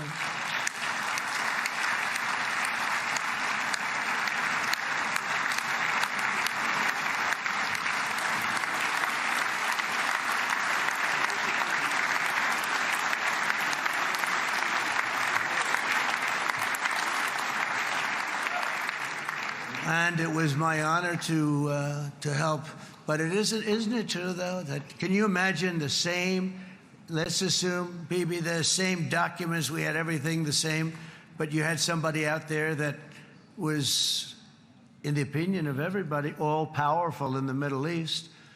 They took a big hit, didn't they? Didn't they take a big hit? Boy, oh boy. They got hit from one side, from the other. And you know, it would be great if we could make a peace deal with them. And I think that's big. Would you be happy with that? Wouldn't it be nice, I think? Because I think they want to. I think they're tired. Somebody said, sir, they're starting their nuclear program again. I said, let me tell you something. They're not starting anything. They want to survive. The last thing they want to do is start digging holes again in mountains that just got blown up and start. They're not doing it. They want to survive, okay? But I think we have a chance. Steve, you, and I think Jared, come on, I'll call you back for another one. We always bring Jared when we want to get that deal closed. We bring Jared, but Steve, you and Jared and the General and Pete and Marco, you'll get that deal done easy. I think that'll be easy. But first we have to get Russia done. We got to get that one done. If you don't mind, Steve, let's focus on Russia first, all right? We'll get it done. In Lebanon, the dagger of Hezbollah, long aimed at Israel's throat, has been totally shattered. My administration is actively supporting the new president of Lebanon in his mission to permanently disarm Hezbollah's terror brigades. He's doing very well. And build a thriving state at peace with its neighbors. And you're very much in favor of that, I know. And it's good things are happening there, really good things. And with this week's ceasefire, we've achieved the most challenging breakthrough of them all, the most challenging breakthrough maybe ever. I mean, I've never seen anything like it. I've been involved in a lot of success. I have never seen anything like what's going on today all over the world. People are dancing in the streets, not just in Israel. They're dancing in the streets of countries that would have never danced in the street about what's happening today. They're dancing in those streets. So this long and difficult war has now ended. You know, some people say 3,000 years, some people say 500 years, whatever it is. It's the granddaddy of them all. And in an unprecedented achievement, virtually the entire region has endorsed the plan that Gaza will be immediately demilitarized, that Hamas will be disarmed, and Israel's security will no longer be threatened in any way, shape, or form.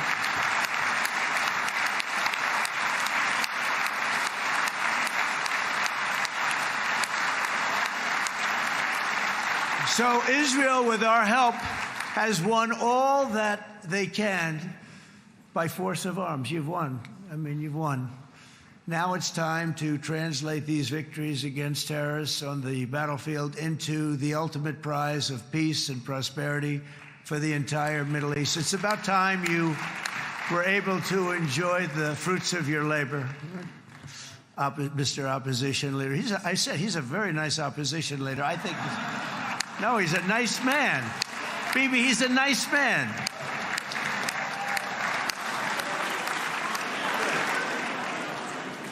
He knows what he's doing, right? No, he's a very nice guy. Well, see, now you can be a little bit nicer, Bibi, because you're not at war anymore, Bibi.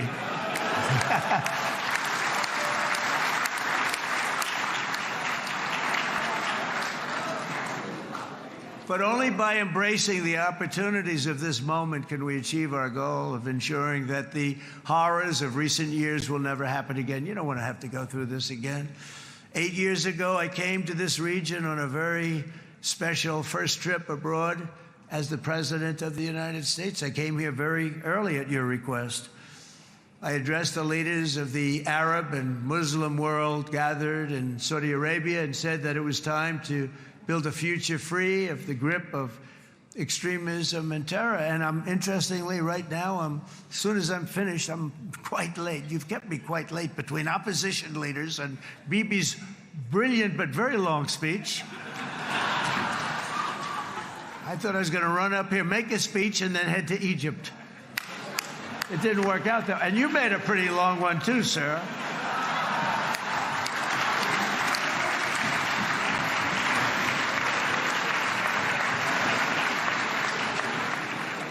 But I liked what you all said. It could be worse. Supposing on top of it, I didn't like what you said. That would be no good, Ron, would it? Ron, you did a great job, by the way, Ron.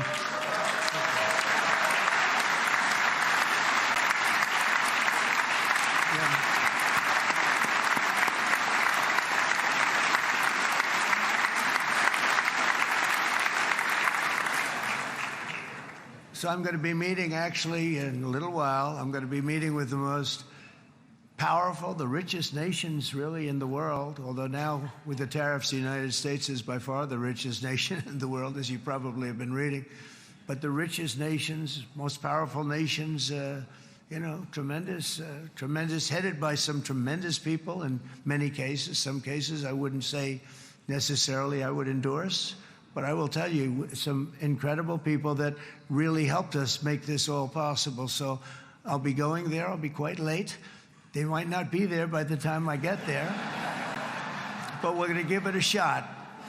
But the journey we started back then led to the crushing defeat of the ISIS caliphate, to the monumental Abraham Accords, and ultimately to the historic ceasefire this week, in which many of those same nations really played a very pivotal role, I have to tell you. Steve will tell you that. Jared will tell you that. Together, we've shown that peace is not just a hope that we can dream about. It's a reality we can build upon day by day, person by person, and nation by nation. And because of that, the Middle East is finally ready to embrace its extraordinary potential. You have extraordinary potential in this region. It should now be clear to everyone throughout the region that decades of fomenting terrorism and extremism, jihadism and anti-Semitism have not worked. They haven't worked. They've been a disaster. They've just killed. They've killed.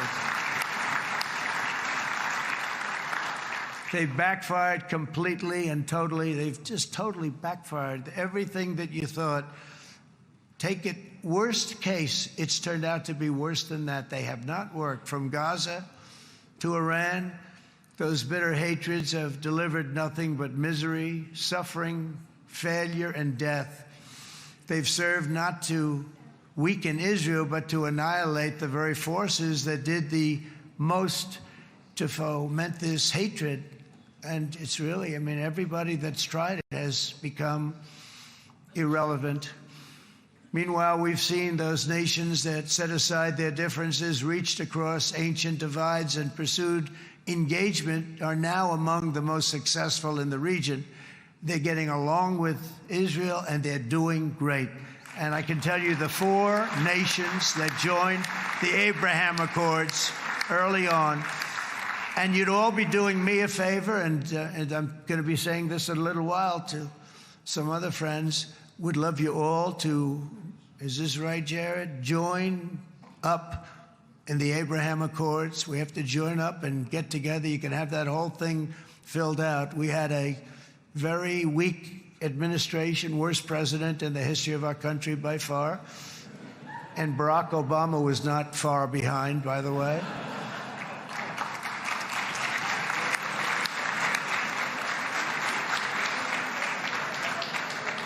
And they did nothing with this incredible document, the Abraham Accords, but now you can fill them up. Now you have peace, you have people that really like Israel. I'll tell you what, and they like Israel a lot more today than they did even 5 weeks ago. You've made a lot of, you've come back. You've come back strong, because it was getting to be a little nasty out there in the world, and ultimately the world wins. You can't beat the world. Or I would say to Bibi, it's now time.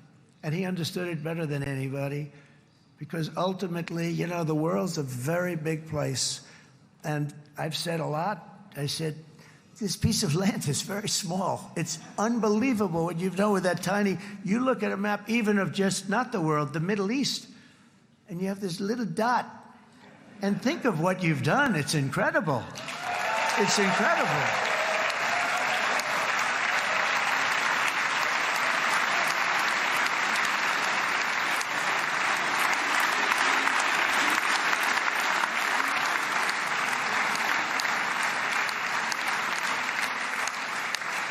But the world is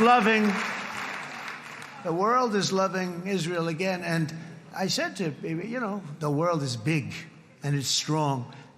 And Ron, ultimately, the world wins. And we don't have to worry about that now. But there was getting to be a period of time over the last few months, you know, the world wanted peace and Israel wanted peace. Everybody did. Everybody did.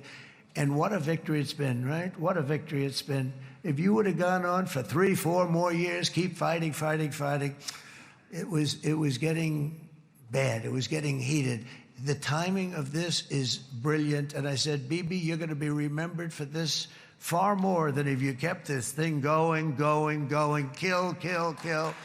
It would be it would not be the same. And I just want to congratulate you for having the courage to say, that's it, we've won. And now let's enjoy our lives and let's rebuild Israel and make it stronger and bigger and better than it's ever been before. We're going to do that. Took a lot of guts. And the choice for Palestinians could not be more clear. This is their chance to turn forever from the path of terror and violence. It's been extreme, to exile the wicked forces of hate that are in their midst, and I think that's going to happen. I've met some people over the last couple of months that want to see it happen very much, and after tremendous pain and death and hardship, now is the time to concentrate on building their people up instead of trying to tear Israel down. We don't want that to happen again. And the total focus of Gazans must be on restoring the fundamentals of stability, safety, dignity, and economic development so they can finally have the better life that their children really do deserve after all these decades of horror. I intend to be a partner in this effort in the sense that we're going to help and we're going to do something that became unbelievably popular. Everybody wants to be on it. It's called the Board of Peace, okay? How about that? Is that a beautiful name? Like a Board of Peace.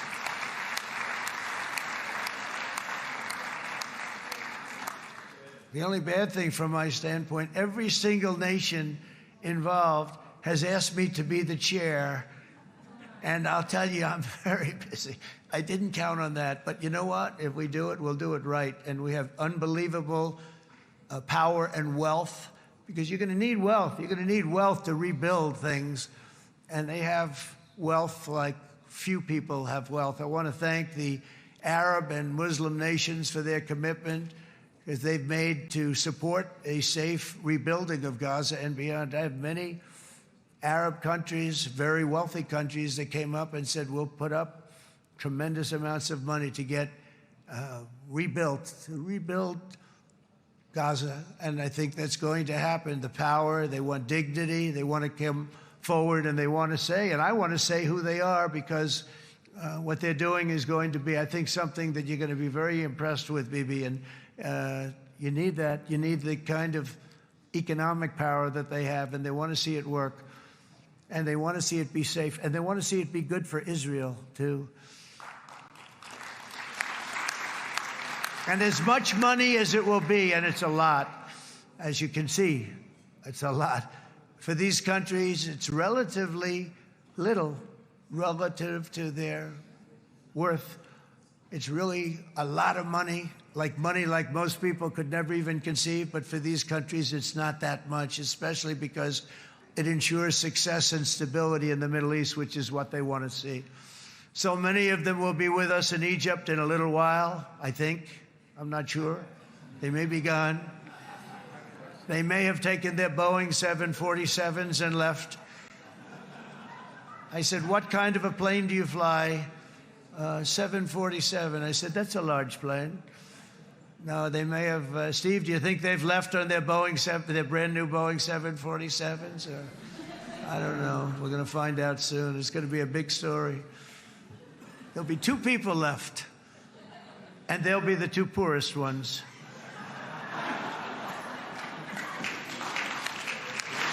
But it will be the wealthiest and most powerful group of nations. So the group that we have assembled, that's waiting for us, is the wealthiest and most powerful group ever assembled at one time. There has never been a group like this. And they're only looking for good. They want good. They're going to do good. And as those commitments are made, I'm going to let the world know who's doing it, because they really deserve to get the credit. And some of them probably won't want the credit, but they deserve it. It's more obvious than ever that the productive and responsible nations of this region should not be enemies or adversaries. You should be partners and eventually even friends, and that's what's going to happen. I know it. Together you can stand against the forces of chaos. Yeah, you go ahead. That's an important point.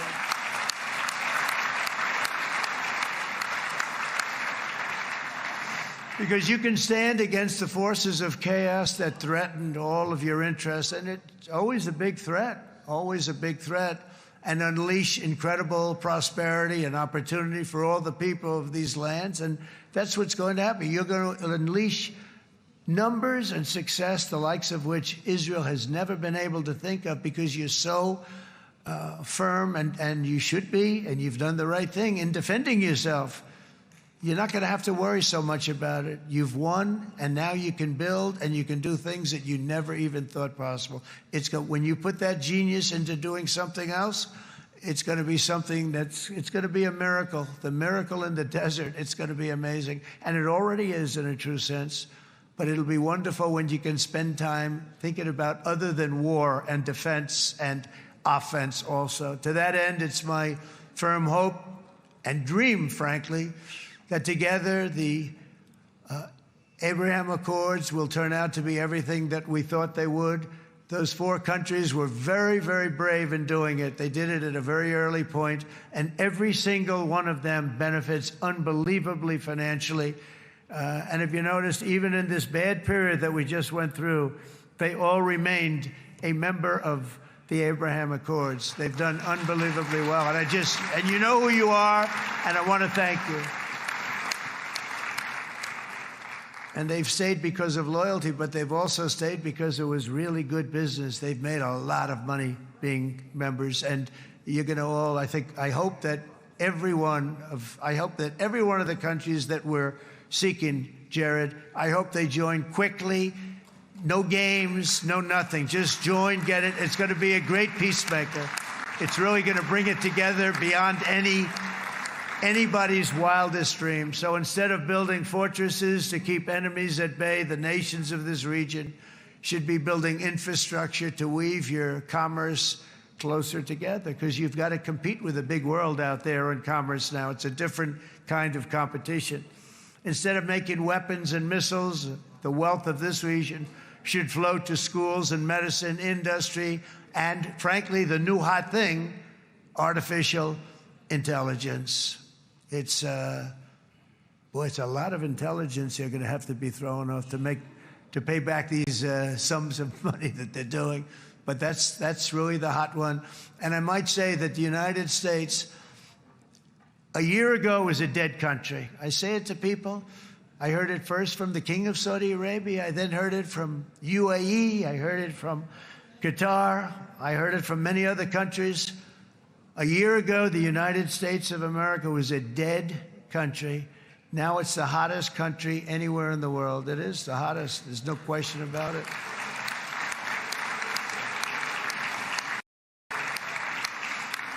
In fact, if you go back a year ago, before the election, although once we had November 5th, we became hot because people got it.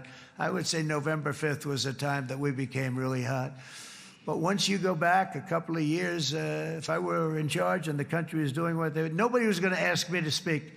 Nobody asked Joe Biden to come up and speak, I guarantee you that. And if they did, he would have turned them down, I promise you. He didn't speak. He didn't speak, and he didn't speak well. But all of the countries in the Middle East, it could have, what we're doing now, it could have happened a long time ago, but it was strangled and set back almost irretrievably by the administrations of Barack Obama and then Joe Biden. It was, there was a hatred toward Israel. There was an absolute hatred. The setbacks really started when President Obama signed the Iran nuclear deal. This was a disaster for Israel, and it was a disaster for everyone. And I remember that Bibi Netanyahu came to the United States and worked so hard to try and get Obama not to do that deal.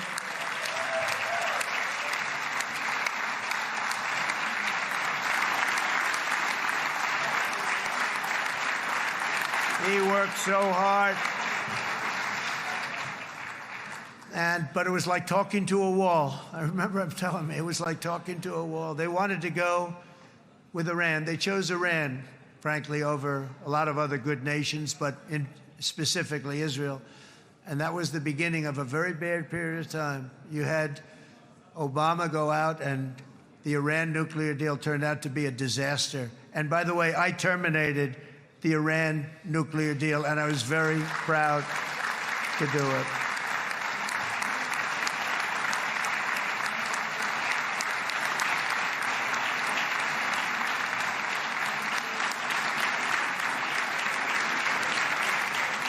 Yet even to Iran, whose regime has inflicted so much death on the Middle East, the hand of friendship and cooperation is open. I'm telling you, they want to make a deal.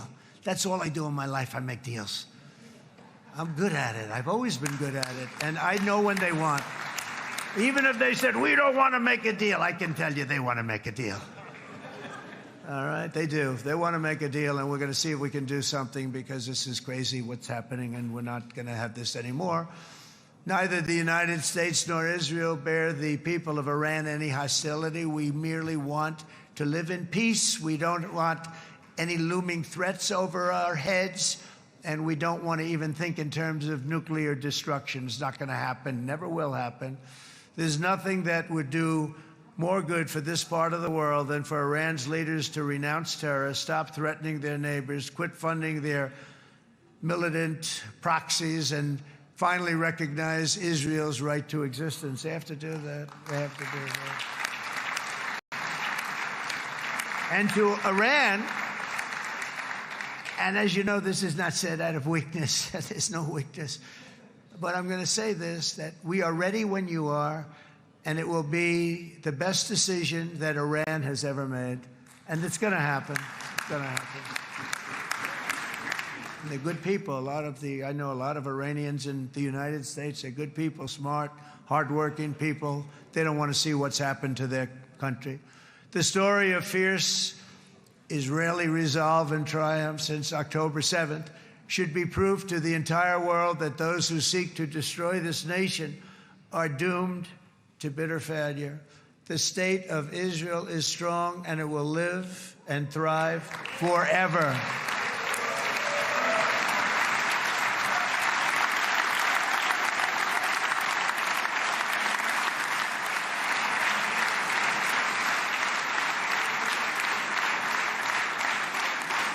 And that is why Israel will always remain a vital ally of the United States of America. Israelis share our values, field one of the world's most powerful militaries. You really do. You have an amazing, what a job you've done. And have one of the most innovative economies on earth. Those are just a few of the reasons why I'm proud to be the best friend that Israel has ever had. And they all say it in the White House. They all say it. I guess it's true because everybody says it, baby. You said it today. Thank you. But as president, I terminated the disastrous Iran nuclear deal, and ultimately I terminated Iran's nuclear program with things called B-2 bombers. It was swift, and it was accurate, and it was a military beauty. I authorized the spending of billions of dollars, which went to Israel's defense, as you know. And after years of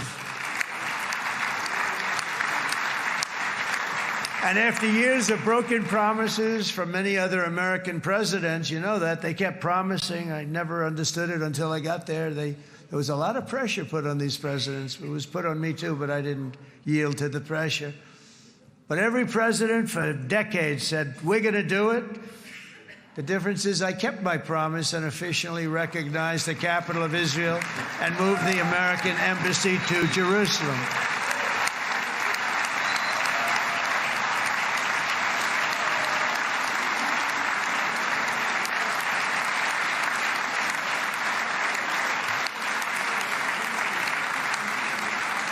Isn't that right, Miriam? Look at Miriam. She's back there. Stand up, Miriam. Stand up.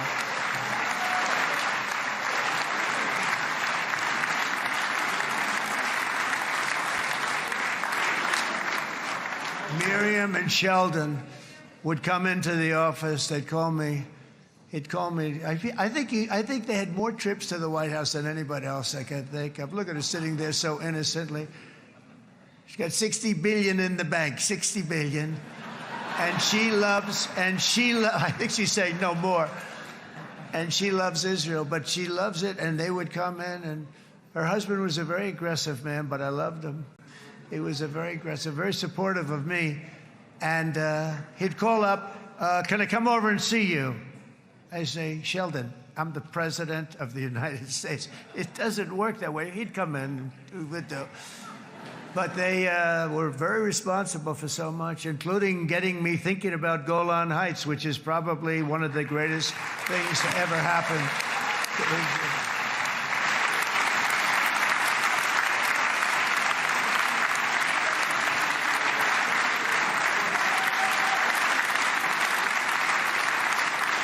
Miriam, stand up, please. She really is. I mean, she loves this country.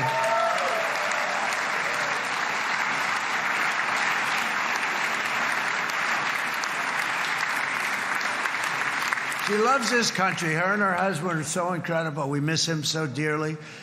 But I actually asked her, I'm going to get her in trouble with this, but I actually asked her once, I said, so Miriam, I know you love Israel, what do you love more, the United States or Israel? She refused to answer. That might mean Israel, I must say. We love you. Thank you, darling, for being here. That's a great honor. Great honor. She's a wonderful woman. She is a great woman. I've always stood for the people of this community, and I always will. I'll always be with you. I'm always going to be with you. I guess maybe something could happen to change my mind. Somebody that's really stupid gets into office and wants to do really bad things, but that's about it. And we don't think we're going to have that happen. I hope we're not going to have that happen. And this man is a good man right here. These two men are good men right here.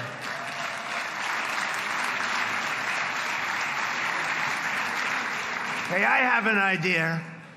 Mr. President, why don't you give him a pardon? Give him a pardon. Come on.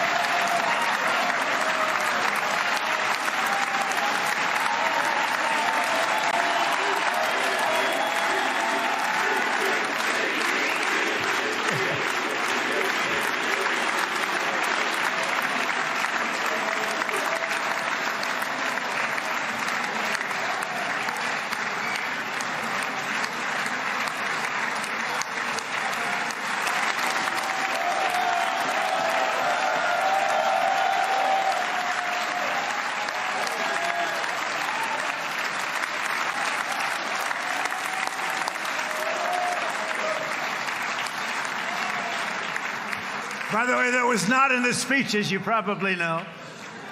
But I happen to like this gentleman right over here, and it just seems to make so much sense. You know, whether we like it or not, this has been one of the greatest wartime presidents. This has been one of the greatest wartime presidents. And cigars and champagne, who the hell cares about that?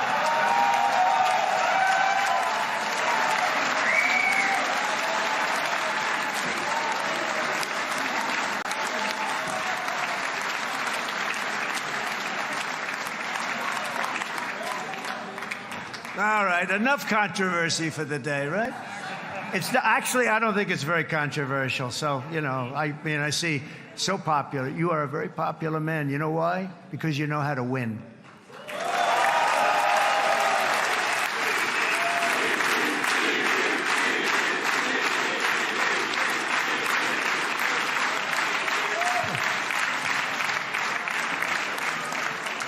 Over the past 2 years, I've met many of the families of the Israelis taken hostage and those that were taken hostage. Unbelievable. I've looked into their eyes. I've seen the worst nightmares of their suffering, but I've also seen something else, the beautiful love of the people, the love of people, frankly, that hold things together, the love that gives you the courage to carry on through thousands of years of persecution and repression and to emerge with the heart of David. It's the heart of David. It's that love that's defeated the enemies of civilization, built this incredible country and this unbelievable economy, and forged one of the great democracies of the world. That is why it's a true honor to stand here today and address this assembly in your ancient and eternal now capital, Jerusalem. I'm proud to have helped in that regard. This city and this nation stand as living proof that a much brighter future for this entire region is truly within our grasp. For thousands of years, Jerusalem has been a home to Christians, Jews, Muslims, and people of all ethnicities and creeds. This is the holy center of the world's three great Abrahamic faiths. I like that too. Adorned, it's the first time I've seen that word in a while. Adorned with their sacred sites and alive with their pilgrims and visitors from every corner of the globe. But here between the Western Wall, the Temple Mount, and the hill called Calvary, people of every faith and background live, work, pray, serve, and raise their families side by side, and they do it with love. This example is just one of the modern miracles that Israel has given to the world. And just in closing, the leaders in this chamber know better than anyone else the challenges of this harmony, and it's been easily won? No, it hasn't. It has not been. It's been so tough. But it has been, some say, a miracle. What you've done is a miracle. Look at your size. Look at your chances when it all started. And you know, if you think about it, you are safer today, stronger today, and more respected today than at any time in the history of Israel. Think of it. People used to say it wouldn't exist. They don't say that anymore, do they? Yet if safety, security, and coexistence can thrive here in the winding alleys and ancient paths of Jerusalem, then surely peace and respect can flourish among the nations of the broader Middle East. The God who once dwelled among his people in this city still calls us, in the words of Scripture, the turn from evil and do good, to seek peace and pursue it. So he still whispers truth into the hills and knolls and valleys of his magnificent creation, and he still writes hope into the hearts of his children all over the world. And that is why even after 3,000 years of pain and conflict, the people of Israel have never given up from the threats of Zionism, from all sorts of threats. You want the promise of Zion. You want the promise of success and hope and love and God. And the people of America have never lost faith in the promise of a great and blessed future for all of us. From the very first day that modern Israel was founded, we have stood together through thick and thin of setbacks, and through victory and defeat, through glory and heartache. We have built industries together. We have made discoveries together. We have confronted evil together, and we have waged war together. And perhaps most beautifully of all, we have made peace together. And this week, against all odds, we have done the impossible and brought our hostages home.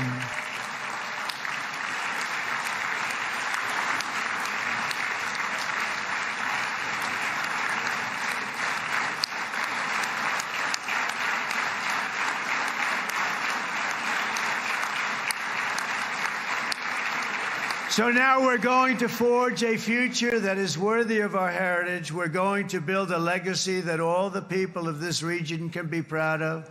New bonds of friendship, cooperation, and commerce will join Tel Aviv to Dubai, Haifa to Beirut, Jerusalem to Damascus, and from Israel to Egypt, from Saudi Arabia to Qatar, from India to Pakistan, from Indonesia to Iraq, from Syria to Bahrain, Turkey to Jordan, the United Arab Emirates to Oman, and Armenia to Azerbaijan, another war that I just settled.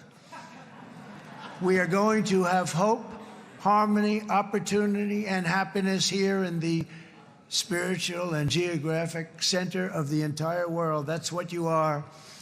Israel, America, and all of the nations of the Middle East will soon be safer, stronger, greater, and more prosperous than ever before.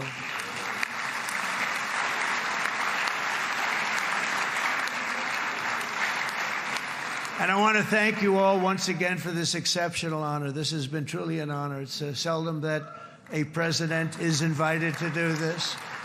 And I love Israel. I'm with you all the way.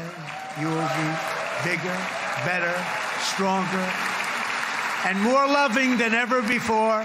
Thank you very much. God bless you. God bless the United States of America. And God bless the Middle East. Thank you, everybody. Good luck. Thank you very much. Thank you.